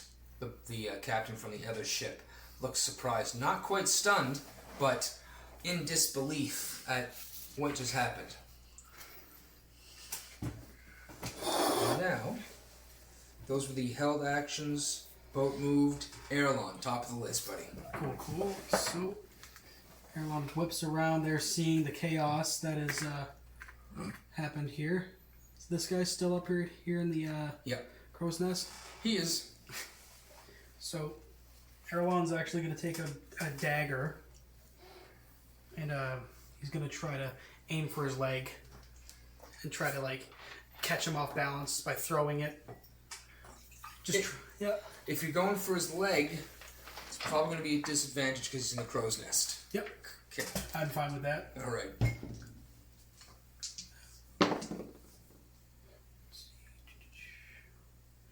Say 12 to hit. 12's a hit. Okay. There seems to be a gap in this poorly constructed crow's nest that you just got your blade right in there. That's 5 damage. All right. Oh wait, is it a D4 for a dagger? Yep. Okay. 5 damage. Okay. 5 damage. You can see he reaches down, grabbing at his leg as his dagger's sticking out of it now. And am I technically enraged to punch the captain? Yeah. And Oh, yeah. bonus Just reach over the railing and just punch bonus him. action unarmed strike. Love it. Love it. That's 23 to hit. Oh, that's a hit for sure. Oh, this is going to be hilarious. 8 damage. Captain goes down. You're like long arm from the blindsided. other side of the boat. You're on this boat. He's on the other boat. Just Looking in the opposite direction. I time it as the boat's drifting by. The momentum from the boat itself. I'm gonna hold my That's fist out in a amazing. few. Yeah. so. If any part of your body if you gets in kindly, my way. Put the captain on his back, please. He is now prone and unconscious. Thank you. Did our captain see amazing. that? That Did he? was amazing. We don't know. Is he blind?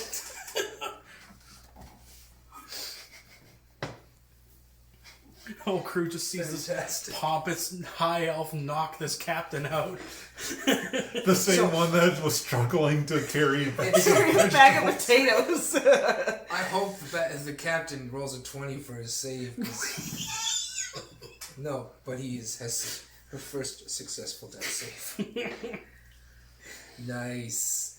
Okay, and there's then you can hear sword play and clashing of things, and then a loud bang inside that the other boat there, but it's all coming from below deck.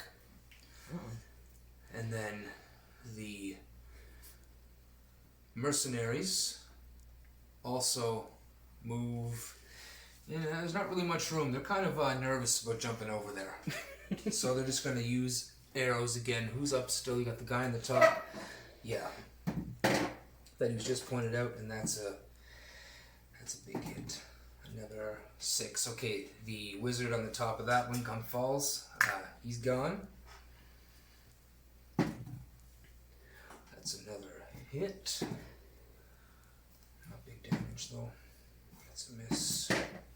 And that's another natural 20. Okay. So that next guy that was next to the captain has now deceased as well. Yeah. Closer. Yep, you got it right there, Greg. Thank you. Wrong captain. He just dropped. That's right. The mercenaries went bang. Okay, back on track. Okay, Raven, you're up. I'm gonna gonna try and stabilize. Oh no. 7. Oh no. That's 2 successes and 2 fails. Oh no. This would be so cool if he died. Whoa. So cool. See, when Well, Kale this gets is- excited, This is I how told we you. make a game go. All right. The captain has a sharp look towards you. A very sharp look, even with his blind, white Lost cascaded over. eyes. And then with his leg, still looking at you, mind you, kicks the goblin behind him in the face. God. With his bonus action, still looking at you, hits him with his other side elbow as his face comes careening that direction.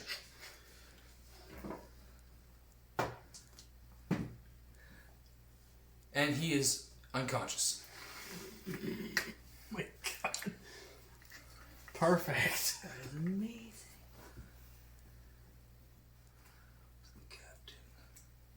Catalyn. I'm gonna shoot an arrow in the direction of this guy who's really just minding his own business on the other side of the boat. That's a 5.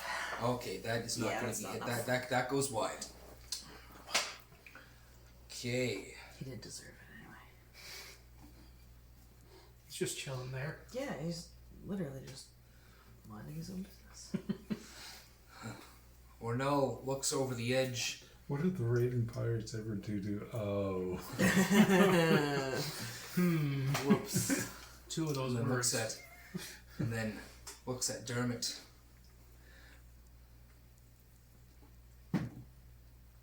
Drops down beside Dermot and tends to his wounds. He succeeds. He's now stabilized. I tried. You were trying to kill him, weren't you? What? You were hoping that would fail. It's Ornell definitely would not let Cresthaven go down though, for sure. And Dermot is stabilized. Okay, perfect. Okay, then we go to the moving. They're kind of grinding up on each other. The boats, that is. And Oh, God. that moves there, and we go to the top of the list. Erlon. Alright, so Did my bad guys go? did this I don't boat think they did. My bad guys didn't go. did this boat shift at all due to the fact that it's harpooned, or is it lodged in place? No, it's now? kind of lodged right now that, Okay. that they're not letting go. And I forgot that these guys actually had a turn. Nope. Do that first, yeah. They At least it wasn't full bottle. are going Okay. to drop to their knees and throw their weapons overboard.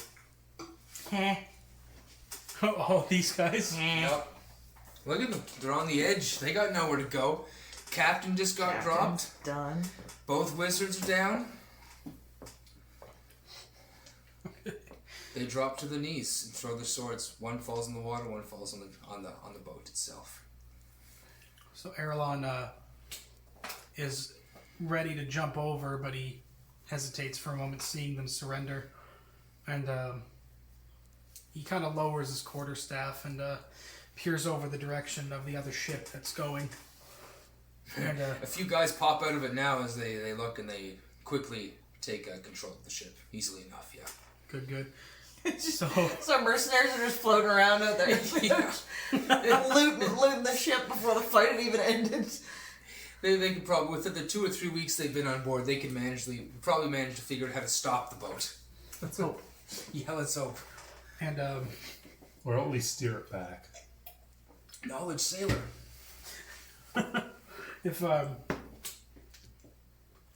if allowed, would I be able to try to knock one of these guys out with a ball bearing? That's a lot of hit points for a ball bearing. Oh, that's Yeah. You'd have to nat 20. natural 20 would even only be 6 damage. Yeah. If standard human, yeah, these guys got a little bit more. Erlon will, Well, 6. he'll hold his action. Okay. Hold your action. Yeah, hold an action. Okay. On it goes. Bad captain gets a fail. Then, this is when the mercenaries on the other ship, they take control of the ship, and it begins to slightly turn and dissipate on the speed.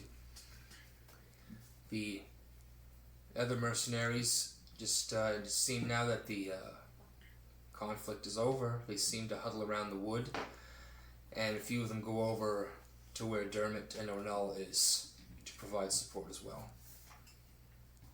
Moving to Ravum. You are being swarmed by the human guards, mercenaries that have been hired now, and Ravum seems to be stable and alive. Anyone else appear to be injured?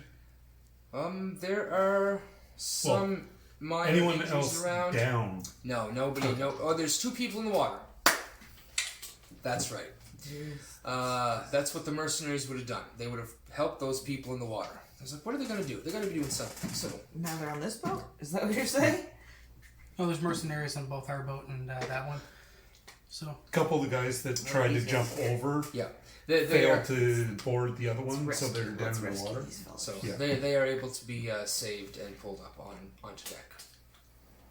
Okay, so that being said, you guys, nobody's in danger of dying, and you have 2 apparent captors, or 2 apparent prisoners. It's just on to roleplay now. What do you guys want to do? Erlon will stow his staff on his back and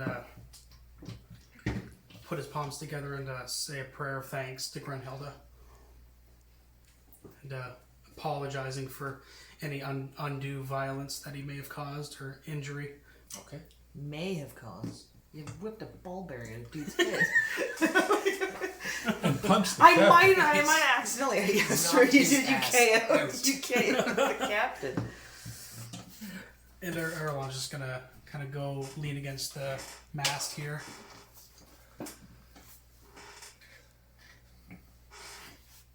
And he's just gonna look at the captain, well, our captain, across the way, and just kind of let out a breath across his arms and look off into the distance. All right. The captain finally breaks his gaze with you.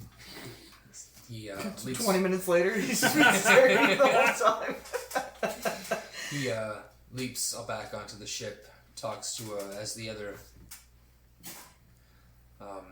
Leaps back on the ship and tells the other sailors to bind them, chain them up, put them in.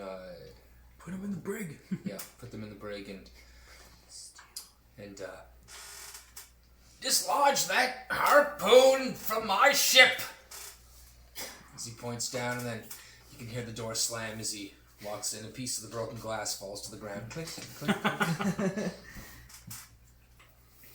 And there's this quiet. Just this quiet. Quite scary. Well, after we've secured them, we should check to see what they got in their holds. Yeah, we should. Ornell and Tanith go to getting the prisoners and binding people and taking that care of. Most of the mercenaries do that. The other ship seems to come back eventually, but they need one of the sailors to kind of leap onto it just to get everything into place because they don't know anything about the ship. You throw 8 people in a kitchen and nothing's going to happen, right? Yeah. So, you guys... We got 3 boats. That's right. You You have a guys fleet now. search the ship. Yeah, we do. Searching of the big ship. Now that you guys are mercenaries brought on board, you are entitled to a portion of any spoils that have been made. So you guys search the ship. Now the ship has a cargo hold. There's the captain's quarters. What do you guys want to do? Erlon's going straight to the captain's quarters. Okay. Of course he is. And I'll get a perception, I guess. It seems to be mostly you guys doing the searching. Tanith and Ronell's taking care of the prisoners. The rest of the sailors are trying to help the other boat come into port and or help binding and securing prisoners.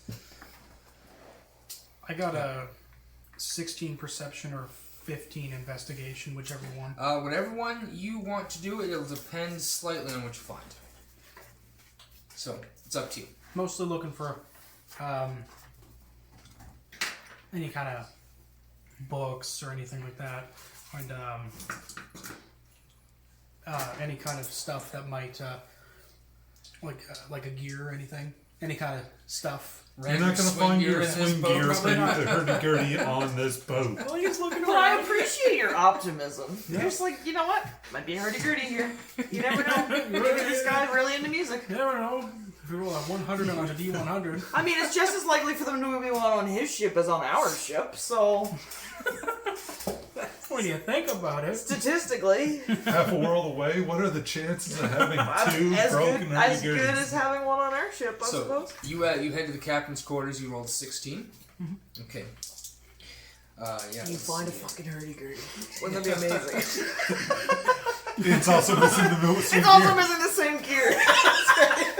I know it's missing every other gear but the one that I... He's got one in disrepair also. You have so much alike. There's so much in common. You're into the captain's quarters.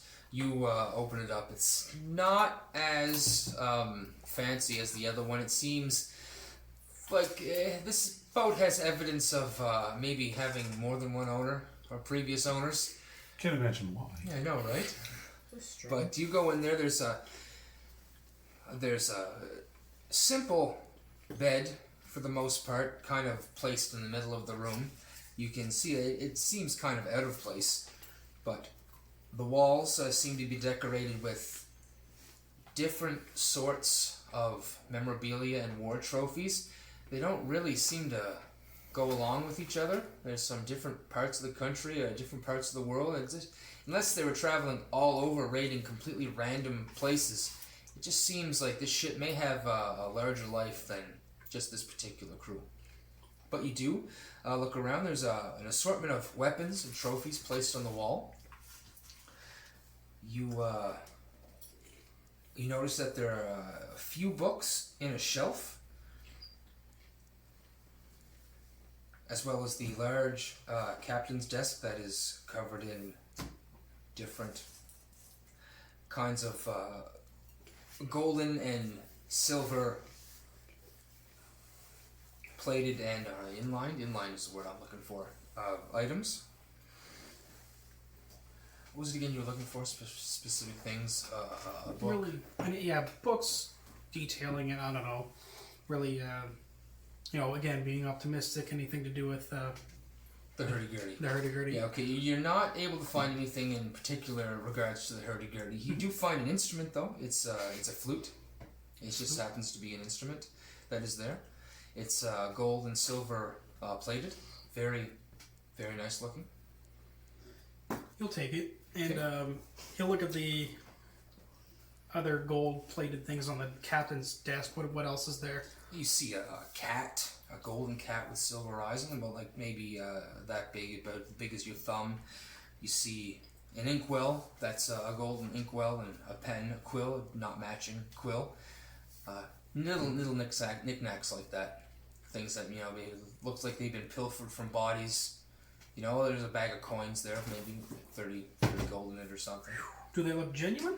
Like Yeah, the it looks items? genuine. Yeah, it looks like they're on display to be genuine. You bite into it, you smell it, you touch it. It looks genuine. Well, he'll take the pouch full of gold. Yeah, 30 gold. Pretty gold. Anybody else want to head in there and look, or do you want to look somewhere else in the ship, the hold or something? Yeah, I'm gonna go down. No. I would have went to the captain's. Okay, you would have went in there as well? Yeah. Okay, so I'll get you to roll keep 'em honest. perception or investigation. Put it at the start in there. You find a hurdy-gurdy. What a bargaining chip that would be. Set it on fire. Yeah. You would 21. literally never do Investigate. anything. Okay, very nice. So as you're looking around, you see the various trophies on the wall. There's masks of tribes. There's fur coats from animals. There's some weapons, things of that sort. Anything particular you're looking for? As I roll the percentile for the particular. Yeah. Mostly just checking around what is on or in his desk. Scrolls and stuff about potential information, maps. Okay, sounds good. You go through the desk. You find scrolls written in a language you're not familiar with. Are you sure? Can you read and write Goblin? No. Then no. Okay. So, Giblish. you find them. They're written. Some it's Didn't not even some, think goblins written. that is kind of part of it. You're like, this is kind of, you put two and two goblins. It kind of looks like something would sound like goblin, but that's you find scrolls of that. There's one drawer that is locked.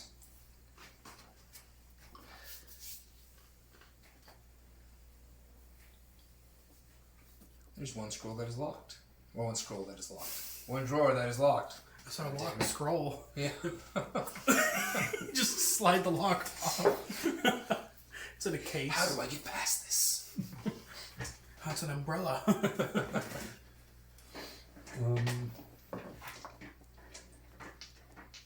I imagine the captain would probably have a key on him. It's possible. Check the fire. Well, technically he's still alive, but yeah. Can you search his last? Oh, he did Yeah. his last death save. Did anyone tie him up? Yeah, these are He's tying just him up. sleeping. Okay, he's tied up and just asleep. He has a headache. You check his body. Yep. You find a key. We'll use said key on said lock. Okay. You slide the key in the lock. You open it up, and inside there's a small pouch on the right hand side. There is, you see a spyglass, and there's also a small black book. I will take the spyglass and check what's inside the pouch. The pouch is filled with gold. How much? It has, let me see here. The other one was 30, so this one's going to have slightly more. This one's going to have 40 gold pieces inside of it. And the small black book. I'll definitely take the black book. Okay. I'll take 2 of the gold coins to pocket them and then tell everyone else that bag of gold coins, spread them around. Okay. There you go. They're more than happy to spread it around. Absolutely. Erlon will do the same. He'll pass out coins to everybody that he got from his pouch. Okay. And, They seem kind of, it's interesting. It's they seem not off put. They take the gold for sure, but they seem it was unexpected. Yeah, like it was unexpected. We all did work. We should all get paid. Merchant law might be different on this. Yeah. yeah. But yeah, good, kind-hearted sentiment from the landlords. The trade is, if they find out, hey, those two found big bags of gold, we're gonna have a whole lot less friends. And probably a whole lot less gold. Yeah. Yeah, Okay, you got the black book. You got that. Okay, that's pretty much the captain's quarters. There's daggers and stuff like that. None of them really expensive or anything. Some of them lined with gold and trimmed with silver, but just they look fancy for the most part. take a couple of the daggers. Yep, just kind of. Most of them seem outlandish, like made from either bone or really heavily designed with gold and silver. But yeah, Cool. There's definitely a fair amount of gold that you can sell from here. If you wanted to like pilfer everything off the desk, there's lots of little gold things and knickknacks, tiny gems inside them as well. So you can probably get something. But then again, it would be nice to leave something for everybody as well. Yeah. Erlon will just take that cat because That's it, it. Yeah, but I want the cat. You want the cat? it looks interesting. Well, Erlon's open-minded. You can barter for it. And Catalyn, did you want to check that out, or do you want to go down under the deck or something? No, I'm gonna go down and check out like the. Sounds good. Under there, I'll get you to roll investigation or perception, whatever you choose.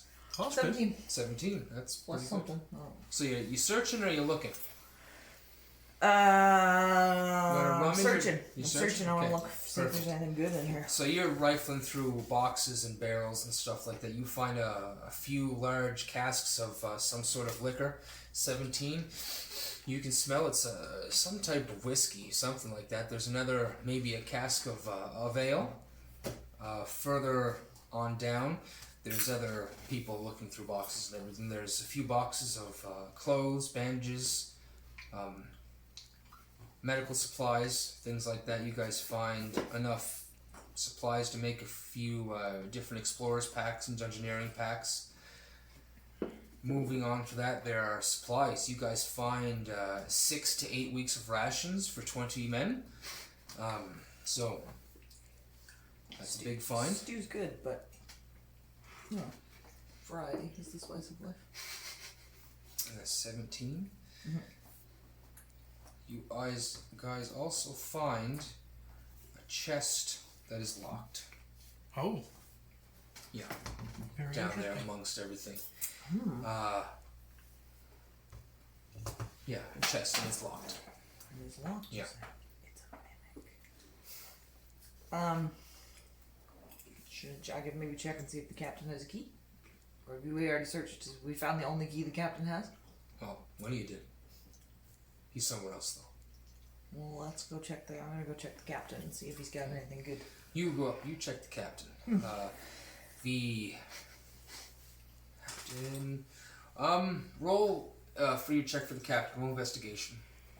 Sorry, because if you found something cool, you're probably gonna take it.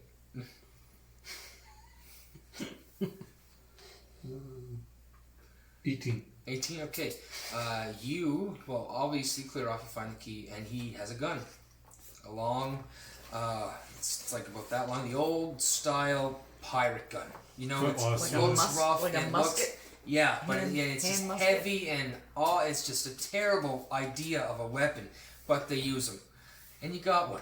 I'll take it. Okay, he also has a bag of pellets and the powder for the exploding. Because he didn't fall in the water. So you got that. I'm going to say you Punch had in the these 16 shots and enough powder to go with those shots. And I will get back to you with the exact name of what the gun is, the type with the information on it. I just kind of rushed for this one. Are you calling it a pistol or a rifle? No, it's a pistol. Definitely Okay. pistol, not a rifle, yeah. That was basically the only differentiation I Yeah, really wanted. single-handed. Yeah. For sure. And you search the captain, roll investigation. And I certainly don't find a gun. Depends. 12? 12? No. Whatever. You don't find a gun. You don't find a key. You find fancy, torn up clothes. No, he didn't get torn up. He got beaten. You have fancy, bloody clothes. Okay. Then I'm gonna go back down and attempt to open this chest. Erlon would have found his way there too, and he's just. Yeah, by that time, she'd come up. You guys have probably all going down at the same time. Yeah. So he's looking at this chest, and he's gonna just. Well, how does it look? Is it like ornate, or is it? Looks like a standard iron wooden chest. Yep. He's gonna. Is it like a padlock, or is it built in? No, it looks like it's in the unit, in the chest itself. Okay. Yeah, so you guys are both kind of huddling over the chest. Just Yeah. apparently locked. Do you touch it? If you touch it, you can tell it's not locked. I don't suppose the captain has a key. You think? I already checked. Oh. He's got clothes. And they're not worth anything. He's holding the cat in his hand. Freaking cat. That's cool. She's walking down the stairs. Yeah, all no, I don't know what it is. It's just a paperweight, maybe? It's about the size of my thumb, so. Hold on to it. You could Probably probably, some you child's toy. probably throw it at somebody at some point. Taken out of their cold, dead hand. Savage. Cold dead desk, I guess. Do you what want do I? Yeah, I'll the take it. cat? Thanks. I don't really know what to do with this, so there's the cat. Can I check the desk for secret compartments, hidden drawers, stuff like that? Yep.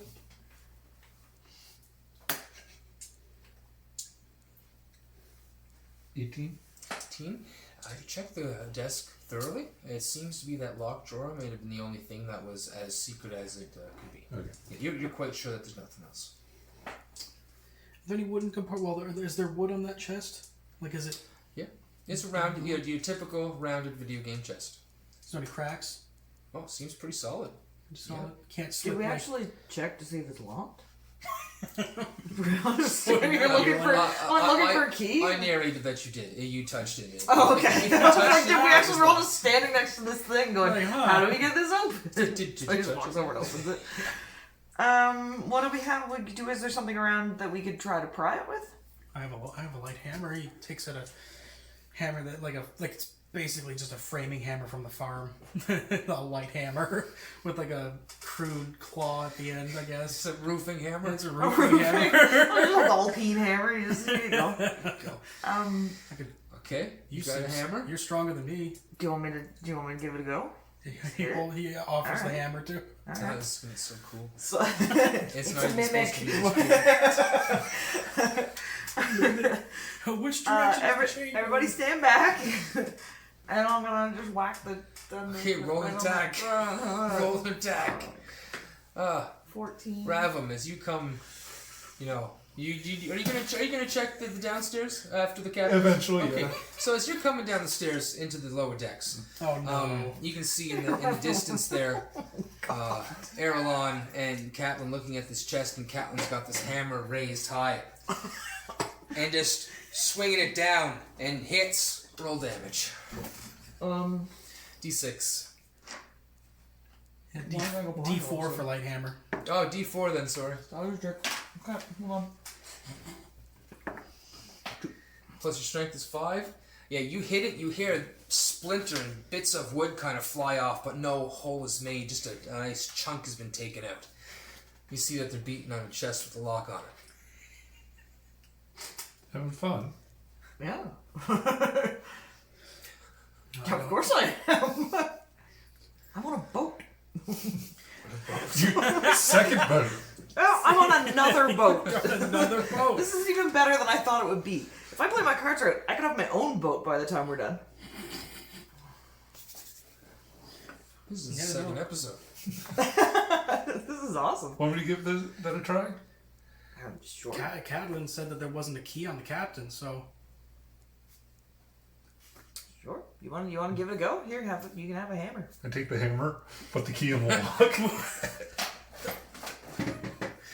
The key Why? slides in, unlocks. No, it doesn't work because I've broken the lock with the hammer. No, you didn't do too much You were damage going to for it. the top. I did pick a damage point, but you didn't get close to put a hole in it or anything. It does unlock. Huh. What do you know? That's actually his hammer. you can have that back. Here's your key back. he puts it back in the belt loop he has for it. I have a cat. Alright, let's open the chest and see what's in it. I take a step back. The lid of the chest falls back, clanks on the ground, and inside there is about 12 smaller chests, Holy hot damn. not locked. Oh, I was going to say, do you have keys for these ones too? We don't know if the key works for all of them. I feel like... Roll perception, Erlon. Just kidding, it's gone. It's 12. I thought it was a 1. Something wafts over your nose. And pungent all of a sudden. Oh god, is there dead things in here? Like pungent how? Just pungent. Is it spelled Do I have an indication of whether it's like living pungent or dead pungent? You've smelled it before. You just can't quite place it. It's mixed with something else. Something. Cow shit. Do you smell that? I mean, I smell it. I don't know what it is. Or do I? Roll perception. Do I know what it is? 20. 20? Would you roll a natural 20? Yeah. A nat 20. You're just taken aback for a second. You've smelled that before. It's something. And then a taste rolls on your tongue, and then a flashback, back home. It's your mother or father are making food, making fish and sprinkling this stuff on it. And you hit it, it's spices. They put it on fish. That's what that is. You haven't smelled that in years. It's food. It's food? It's food. Is this a spice chest? It smells like a spice chest. I don't know if it is a spice chest. Taste and find out. Let's open them. I'm gonna open them. Whatever. Okay. Let's just do it. You open the first one. You open it on the bottom of this very heavy wooden chest that's small. It's just heavily made. It's filled with powder. You smell it? That's garlic. Nice. Close it. Next one. Open up. Some rosemary in there. It seems to be a chest of herbs. This one's for you. This is all for you. If you keep searching, you do find one chest that happens to be filled with saffron. That is very, very expensive. Very expensive, and you're looking at about 500 gold worth of saffron. That's not including the other exotic spices inside of that chest. Yeah, you know spices. This is your bag, man. No, I used to grow up in Elven nobility, so that was like a daily thing. And like, I'm looking at it, I'm just like, I spread that stuff on toast. it was like the Elven version of Vegemite for the Aussies. That's a lot of saffron. And if he were to smell it, coming from posh Elven nobility, would he be able to tell if it was like Elven saffron or? Roll. It's 11 on the dice, plus if it's investigation 14, if it's insight 15. Investigation. You're not too quite sure. It's definitely high end, but maybe not from where you come from. But definitely high end. Saffron alone is high end, but maybe not from Brel. That's the treasure that you guys find.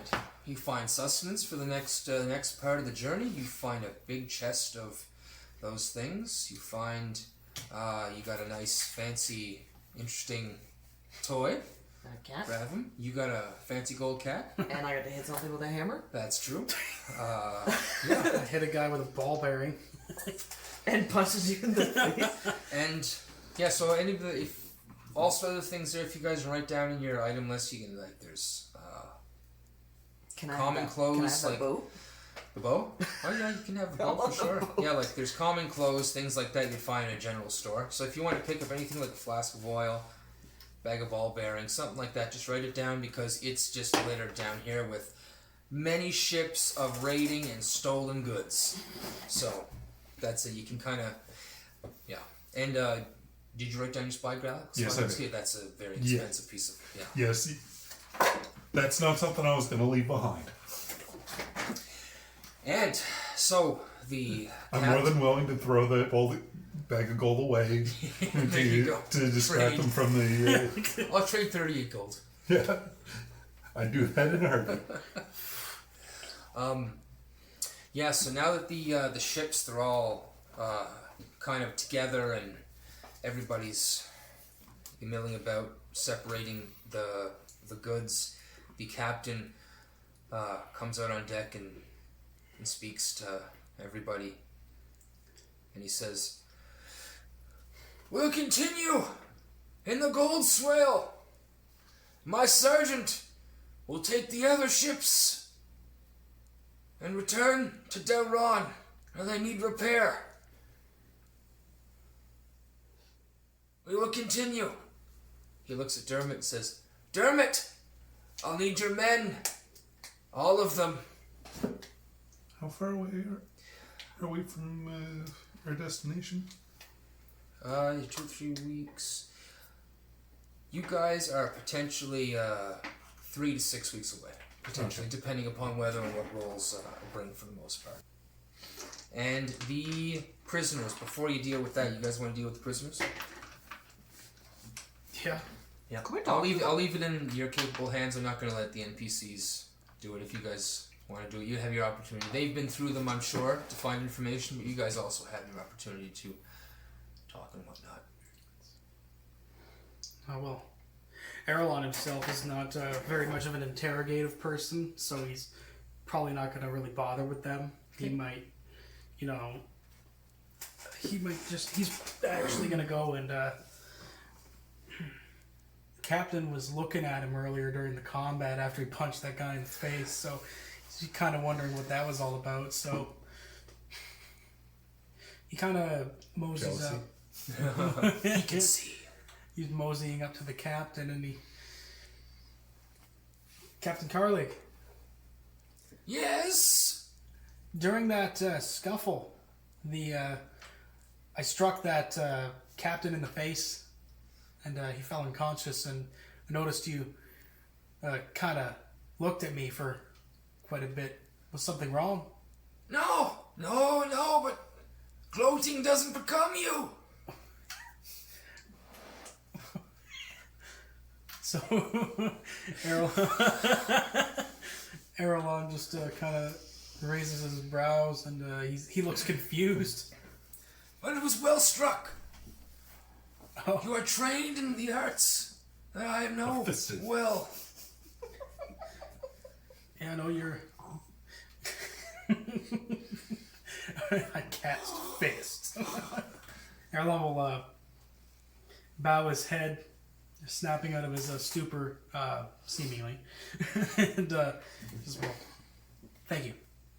And he'll walk down below deck and start sorting out the spices that he transferred from that boat to that boat, and make a mighty fine meal for everybody. Okay, actually roll with advantage on the performance of the meal. And add your wisdom bonus too. Wisdom bonus 2? Yeah, with the spices. I'm going to make them a magic item now that I'm thinking about it.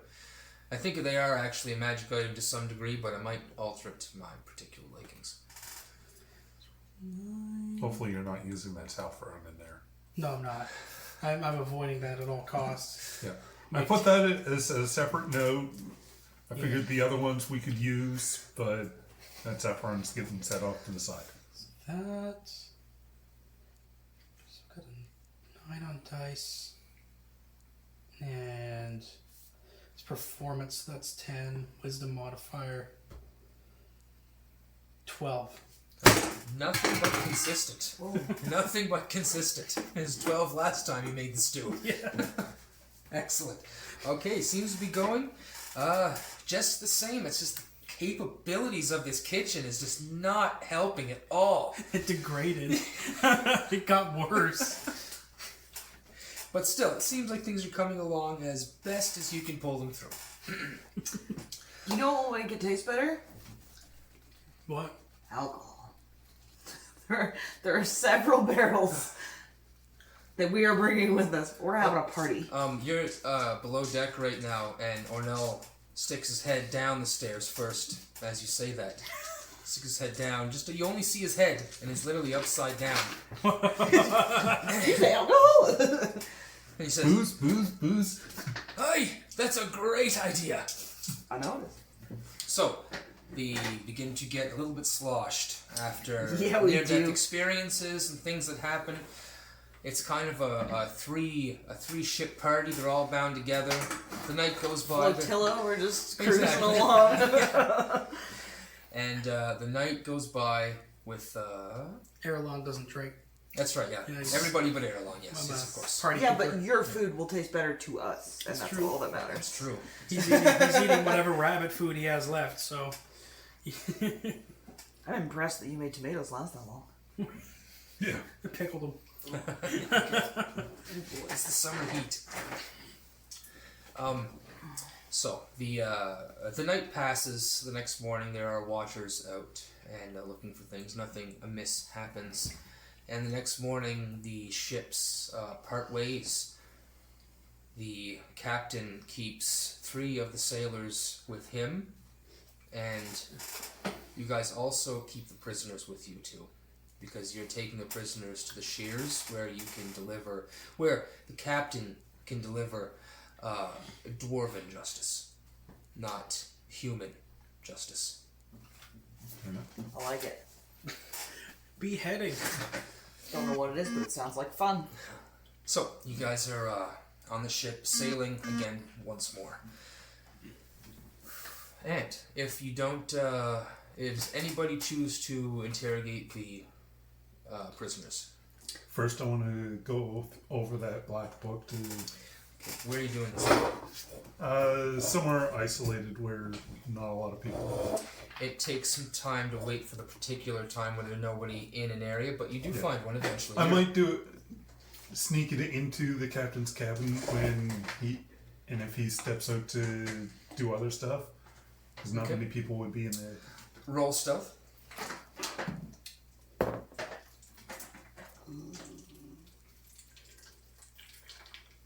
$17. Okay. You slip into the captain's quarters. Well, one of those instances was where I asked him to. Oh, I see what you mean. Sorry, my apologies. I misunderstood. Absolutely. Yeah, But absolutely, he lets you into the room to do what you got to do. I'll see what information I can. Okay, tell me where you're gonna look at this book. You sitting down? You just open it up. It's standing there. What's the plan? I know, weird question, right? It's music.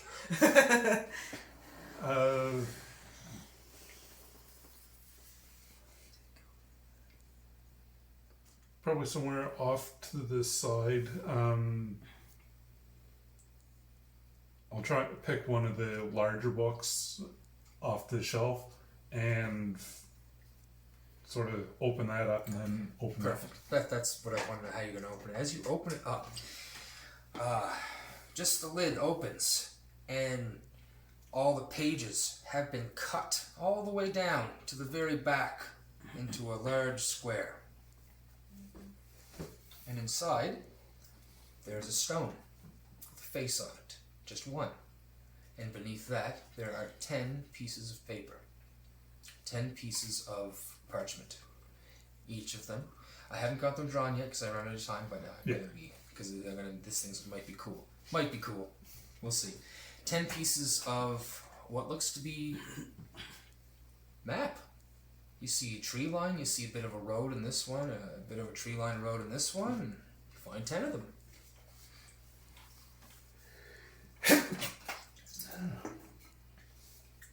If I put them out on the table, would they all match up in any particular? That will be an intelligence skill check. That's an 8. That's an 11. 11. They look similar, but you just they're not quite matching up. Okay. I mean, it could just be the flaw in the drawing of the map, but it doesn't feel like they're quite matching up this time around. Perhaps maybe a better look at them under better light or something. But 10 pieces of paper, nonetheless, and a stone with a face on it. Can I do a religion check to see if it's a religious symbol of some kind?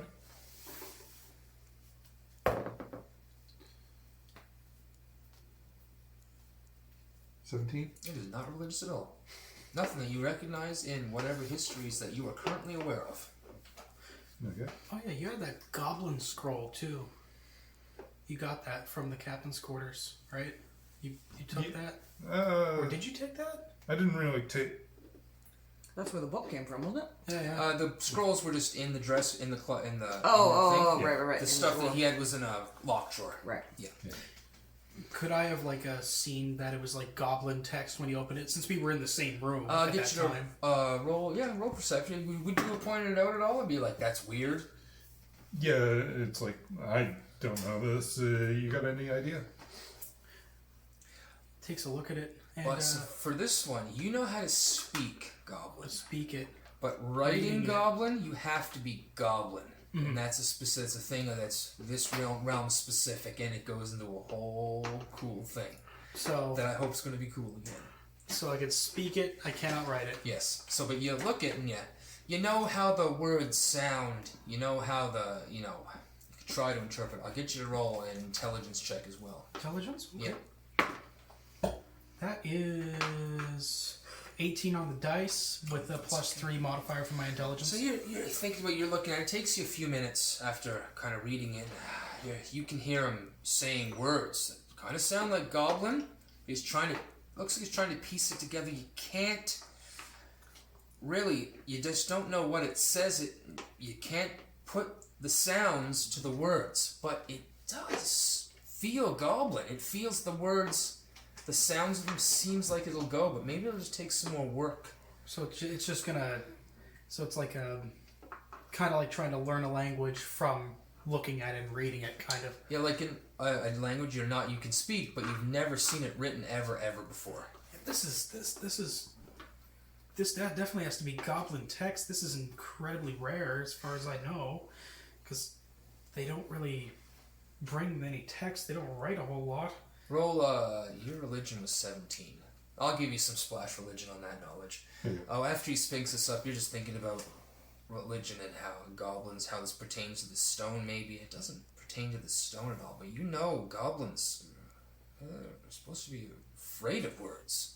It's one of their things. Yeah. They dislike if you write your name down, somebody owns you, somebody has control. It's power. Words are power. Goblins using words. Interesting combination. Yeah, I know it's odd. I'm not really sure what to make of that. I'll take a look at it because I can speak Goblin, but I can't really read it. I guess now is a good time as any to learn over the next couple weeks or months. That's pretty much all the things to explore. There's still the people downstairs. Did they find anything in that boat? It was all conglomerated, that boat and this boat. Yeah, lots of supplies and whatnot. So Erlon gets like a light bulb goes off in his head. He grabs the scroll and he goes downstairs to the boat. I was waiting for you to remember the prisoners. he has like an inquisitive kind of smirk on his face. You see him scutter off away. Something on the mind. Yeah. And so of course some if not all of the prisoners are goblin. Well, technically our interaction was a little bit beforehand, so I didn't know about the mask and the stone in the map before this happened. Yeah. So if you had planned to do that, I was going to give you that opportunity to check them out. Yeah, I would not be there for that. So, you have your black book. You've seen what was inside of it. What do you choose to do? I would go ask the captain, what's the story behind the mask? Or the stone? You roll a d20 for me, for the captain's... Is this for me or for him? For the captain. Oh, of course. I rolled a nat 20. Of course, right? Yeah. The captain holds in his hand, kind of feels around with his thumb. That's a sending stone. Very handy. Do you have the other? No. Interesting. He reaches it back up to you. Oh, well then that worked out for me because I meant I was going to the goblin captain. Oh, the goblin captain. Okay. Interrogate the goblin. Oh, sorry. Oh, there you go. That's why I was concerned about the nat 20. But no, that's well, right. You went to the other captain. Sorry, my fault. My fault. No, I clearly went to our captain first. The goblin was in a good mood. I thought you were going to our captain first to ask permission, and you just at the same time, hey, you know what this is? Sorry, there you go. Well, you got your information. Yeah. Now you know. So did you need to see the other captain or anything else? Now that I know it's a sending stone, I can ask the captive captain. The goblin captain. Yeah. There we go, goblin captain. Who has the other stone? Where's the other stone?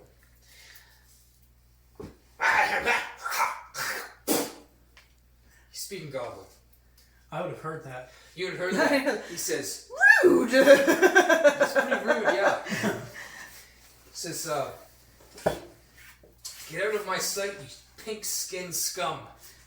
Erlon peeks up and he looks at this goblin and he careens over, not to intimidate, but he says in goblin, right back at him, he's just like, listen to me, we're not here to hurt you, at least I'm not, but if you do anything stupid that can change, so watch your tongue. What do you say? What did you say? What? Intimidation. Intimidation, okay. Oh, that's a 6. He wasn't really trying to intimidate him. You skipped Especially when you said, I'm not here to hurt you. Yeah, I'm not here to hurt you. I'm not here to hurt you. Now tell me what I want to know. Being kind. I'm trying to confuse him. Mixed signals. What'd you roll? I rolled a 6. Oh wait, no, intimidation? Or persuasion, whichever one you wanted. Yeah, whichever one you wanted. Yeah, persuasion, it'd be an 8. 8? Okay. An 8, still under 10. The goblin captain looks up at you from his chains, and he says in goblin, and he says, why would I tell you? You're nothing. You'd kill me anyway. Yeah, he kind of squats down beside him and he looks the goblin captain in the eye and he says, I can attempt to promise you safe passage to wherever it is we're going. And he's speaking in goblins, so nobody else would really know what they're saying unless they're the other goblins. The other goblins all together and him laugh as you say the promise of safety. And then he kind of cuts you off and says, there is no safety for pirates. Our life is forfeit to Ner'ille. Kind of squints and he just says, Ask him if he speaks common.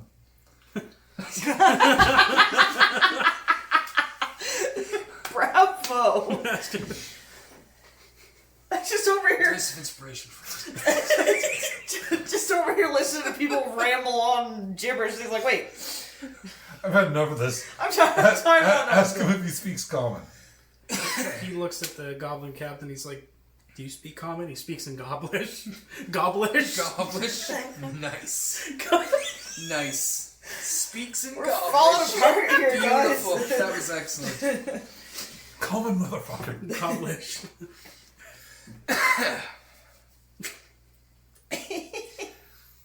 He says in Goblin, I only speak Goblin. I won't utter the common tongue. Can't or won't? Won't, he said. Clearly it was a won't. It was the hard and the making it the won't as opposed to the on the can't. So he looks over to Rav and he says, he won't. So...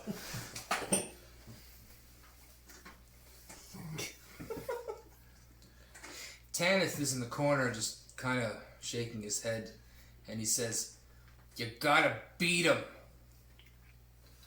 I grab him by the ears and try and pick him up. Effective. Yeah, I'll get you to roll an attack at advantage because he's restrained. He'll still try and get away. Yes.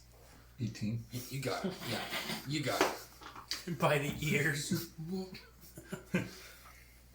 You want to speak now? I love how the dice work.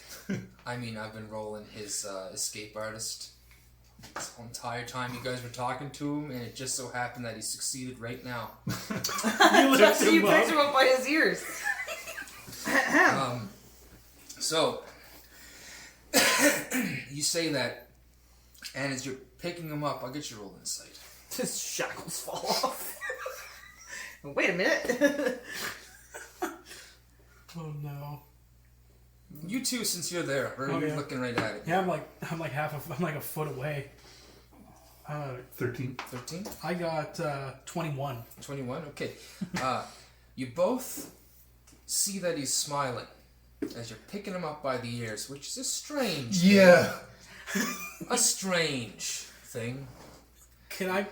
Would I be able to put 2 and 2 together? Maybe with a 21. I'm giving you the silence of opportunity to role play your response. He looks up and down of it. Just tries to punch him in the face. Initiative. Why is being held by his ears? Jesus. 14. 14? Okay, so what happens is, as you go in for the punch, If it's an attack, it's 16. okay, so it's definitely a hit.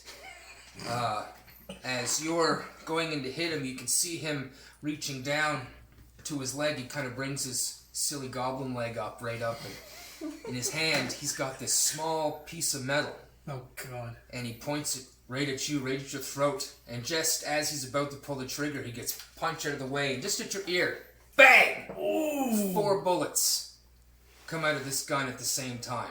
Point blank range. He gets advantage, but he missed because of your friend. Roll a Constitution saving throw against deafness right now, just to see if you can communicate now that you can't hear them in Goblin anyway. 19. Okay, good. You're able to. You hear every shot of that goes off, and it rings in your ears just for a moment, but you still got him. And you punch him in the face. Roll your damage.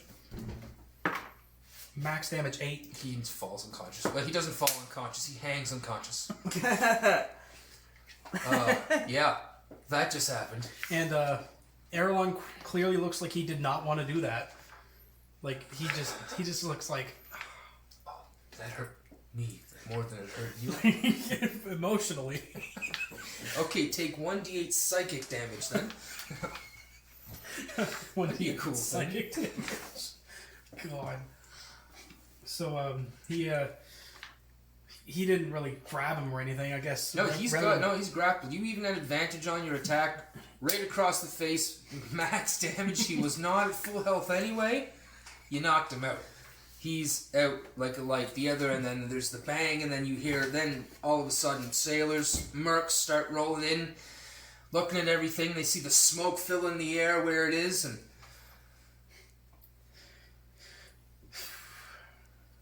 he somehow managed to get free, and he had this little device, and he almost killed him, but I stopped him. he still has the device. He's gonna take it and slide it across the floor. Okay, slides across the floor. Hits a bump. Doom, doom, doom, thumps over a little bit. The captain is down there, pretty quick. Reaches down and swipes it right off the ground as it's still moving. Looks at it. Who's the one that searched these guys? Yeah, right? Thankfully, not me. Well, actually, it was a DC 20 to search. You almost got it with the 18 to find the gun. It was a DC 20. Yeah. And he said, or he doesn't say, he knows that. Did anybody get hurt?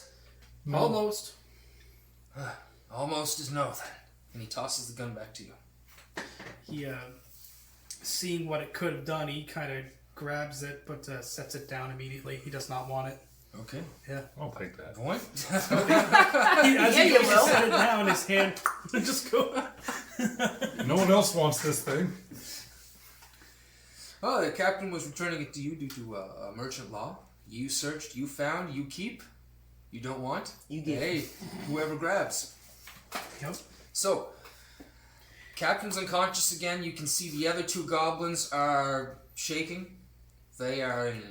Well, let me roll the safe. It's pretty high though because of this shit that just went down. Yeah, 6 and an 8. No, they are terrified. So he looks at one of them and he has a kind of neutral expression. He doesn't really know how to feel. He holds up that scroll and unfurls it and just points at it. He doesn't say anything for a moment. But then he looks at him and he just says, "What is this in Goblin?" He looks at you and he speaks and says, "In his Goblin is not as." Oh, that's right. One other thing. Roll intelligence as well. That's cock. Okay. No. No. Okay, so you, 2 on the dice. You would. He says to you, "I can't speak that. I can't speak that." He says in Goblin. Moves it over to the other one. How about you? What is this? That's better. He kind of looks at you. He kind of looks at the goblin beside you and the captain who has now fallen to the ground. And roll intimidation, persuasion. Persuasion. 21. 21. His mouth kind of trembles as it opens, and he begins to speak. And he speaks in Goblin, and it's delivery dates for cargo. One is a spice chest. 2, somebody called A-G-R-A-C-K-L-E. A grackle. That's a name? It's Goblin name. That's right. Write that down. A grackle. Okay. It's a spice chest designated for a grackle. That was this one. Was that one? That one. There were several others. He moves his finger up. Oh, no, there are several other scrolls. Oh, scroll. Oh, that's You're going to notice that these words that are written are also very big. Like block letters. Like a very big. Oh, wow. Like imagine a very early language. So almost runic. Yes, very, very runic. Yes, absolutely very runic. Okay. He rolls it up. He says, "Thanks. Just whatever. It's manners." Goblin just watches you walk away. Yeah, he walks away and he drops. goes up to Captain Carlegg. He says, apparently that ship was it had goods on it going to a grackle. I don't know who that is, but it had a spice chest on it, and that's what we have on board now. There's about 500 gold pieces worth of saffron in that spice chest. Saffron! What? Oh, it's been years! Why would you disclose that? I said that quietly to the captain He alone. didn't. It has been years! Be sure to have some in the next delicious stew.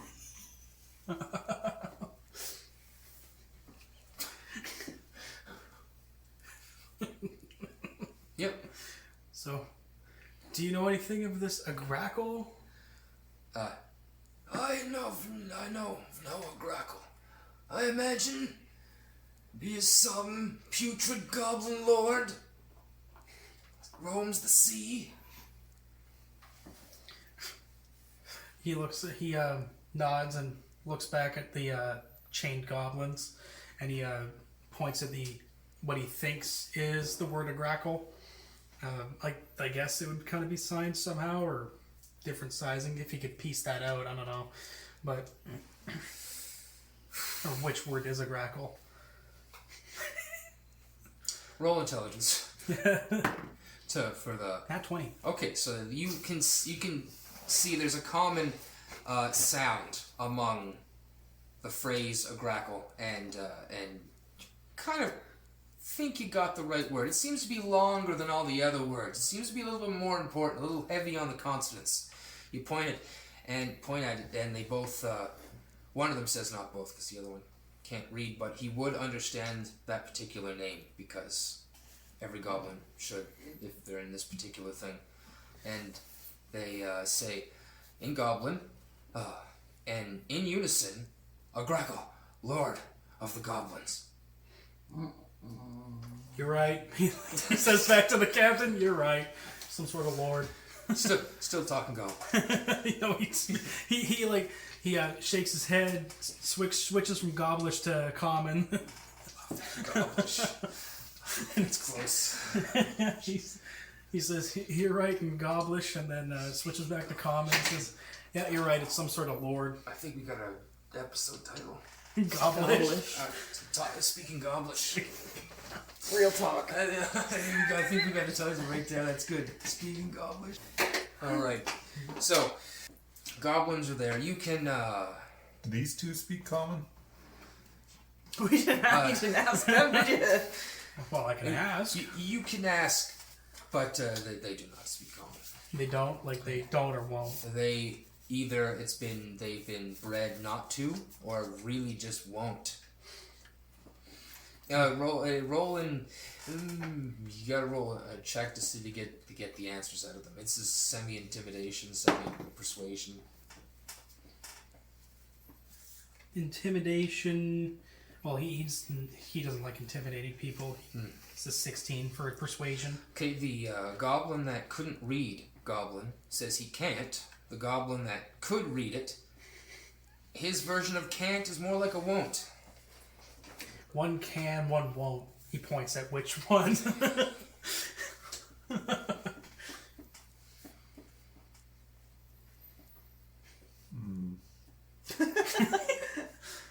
So your choices are limited. If you want me to speak for you, I can.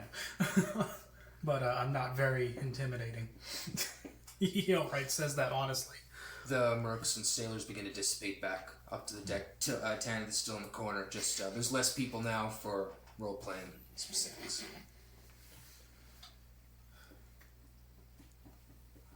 Ask them where their home base is. Home port. Okay, let's see. Where do you, let's see, he asks, he starts for a second but just thinks. Where do your forces call home? That's what he asks to either of them. Looks between them. It's 15 on dice, so 18. The one that couldn't speak or couldn't read the goblin kind of seems to be submissive to the one who can. Just always looking at him before answering anything, and it's usually the one who speaks that does, or the one that can read the language. Goblish says, we live on the sea. We live on the sea. Ooh, it's a pirate's life. And was this your main ship? Do you have a home galleon? He looks around. Yes. Is it far from here? Another check for that one. 7. I won't tell you any more. Leave me be or kill me. If I do any more, my gods will strike me down. He says that if he keeps talking, his gods will smite him. But there is He doesn't start talking, I will smite him. So he's just going to say it matter-of-factly. He doesn't want to... He says he's persuading him to tell him because he's like... So this is what he's going to say. Look, I don't want you to get hurt. Please? But I'm a firm believer in Grenhilda. That's what he tells this goblin. And I don't like seeing people hurt unless it's necessary. So if you don't want to get your teeth knocked out, which I don't want you to, so you could talk, tell us where it was last That's located. intimidation. That's intimidation, like half cocked. That's a 7. Oh no, it's actually a 5. Oh. Because it's not persuasion. You are really not good at intimidation. No, I'm not. So, just kind of shakes his head. No. And then he kind of looks down at the ground, at the water, I guess, through the boat. He looks over to Revum and he just says he says it first in Goblin. He says, "Do what you got to do," and then in Common, "Do what you got to do." He steps back so they know what's coming now. I guess. I draw a dagger.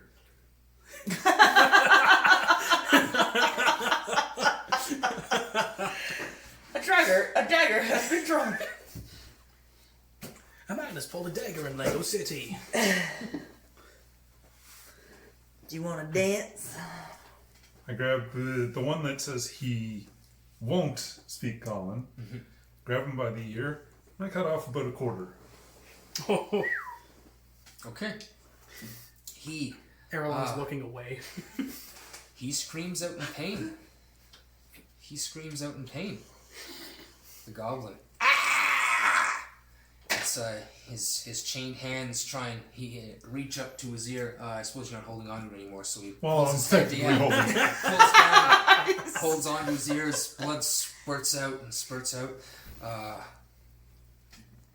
Just you want to roll a standard intimidation on that, or do you want to intimidation on that, or do you want to ask him a question and then roll it? Do you want to scare the shit out of him, or do you want to try and get information?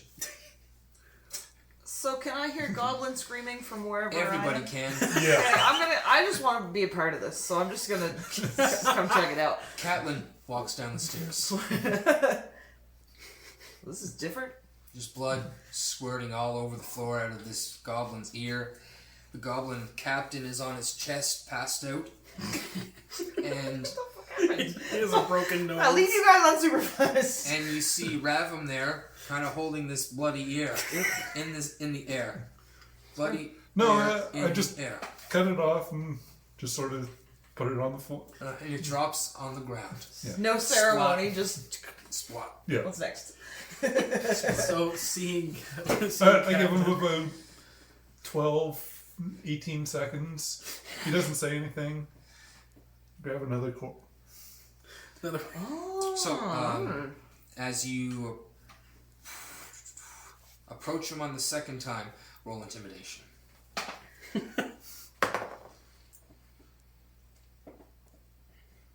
21. Okay, so you cut his first piece of ear off, and you begin to. He's there for 2 rounds, just kind of shaking his ear, begins to stop that goblin whine, and then sits up, and then you begin to walk towards He doesn't him say with intent. anything, so You it's like, just reach over to grab his ear, and he pulls back, and he says, "Okay," in common. Plot twist. a lot more cooperative now. And he says, "What?" And the goblin beside him looks at him and like you've just seen, like he's seen a ghost, like he's seen something that he never thought he would ever see in his whole life. But this goblin is now speaking common. And it's broken. It's not the best common.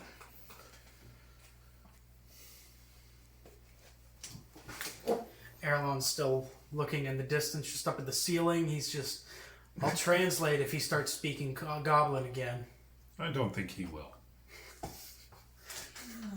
21's pretty good. I'll ask him home port. Tegra,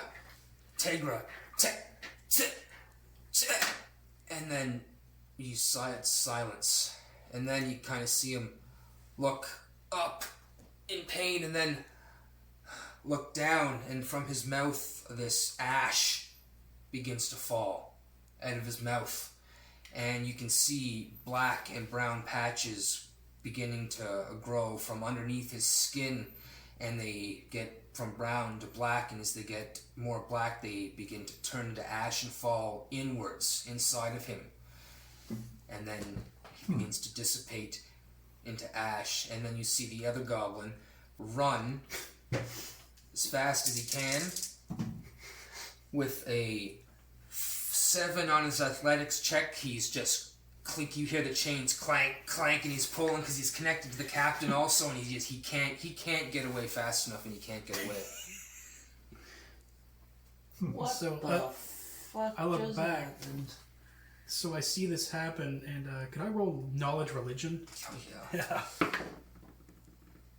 Nat 20, 24, 25 actually.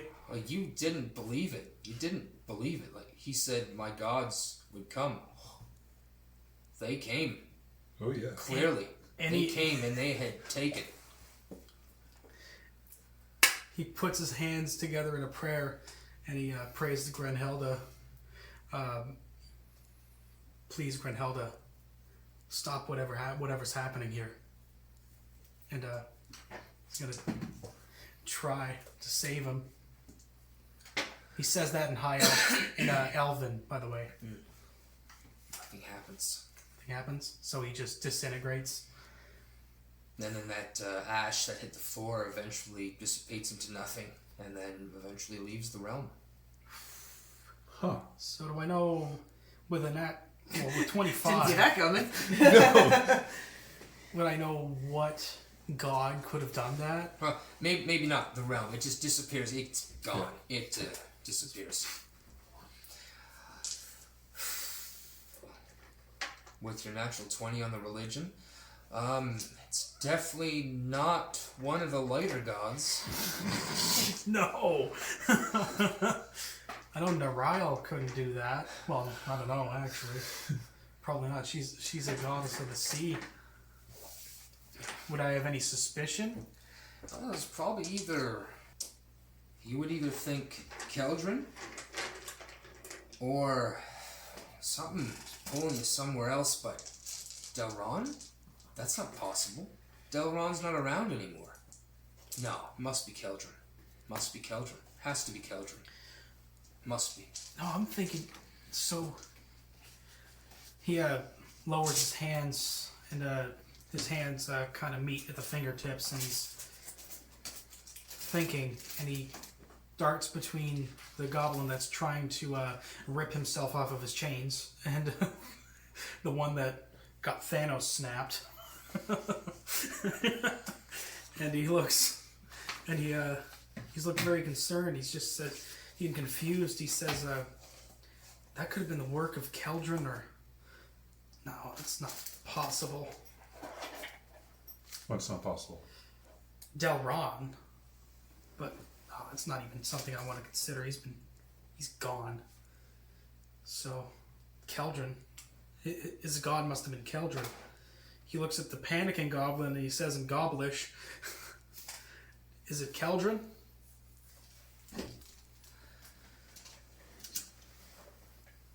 Says in Goblish. Is it Keldrin?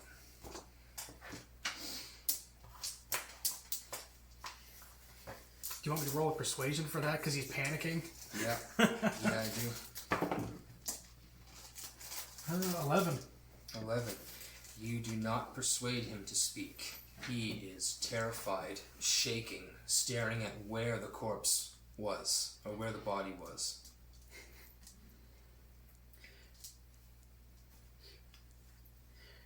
I'm not going to press this much further. We found out what we needed to know. Well, Things escalated a bit more than expected. I don't know what happened at all. should probably report that to the captain. Did anybody else see that? Or I mean, just us three? I mean, that was you. Tanith seen it way in the corner there. Yeah. Looks over at Tanith. He says, "You saw that, right?" And that's where we're going to end the evening. Very nice. Excellent. Things happen Man, I there. had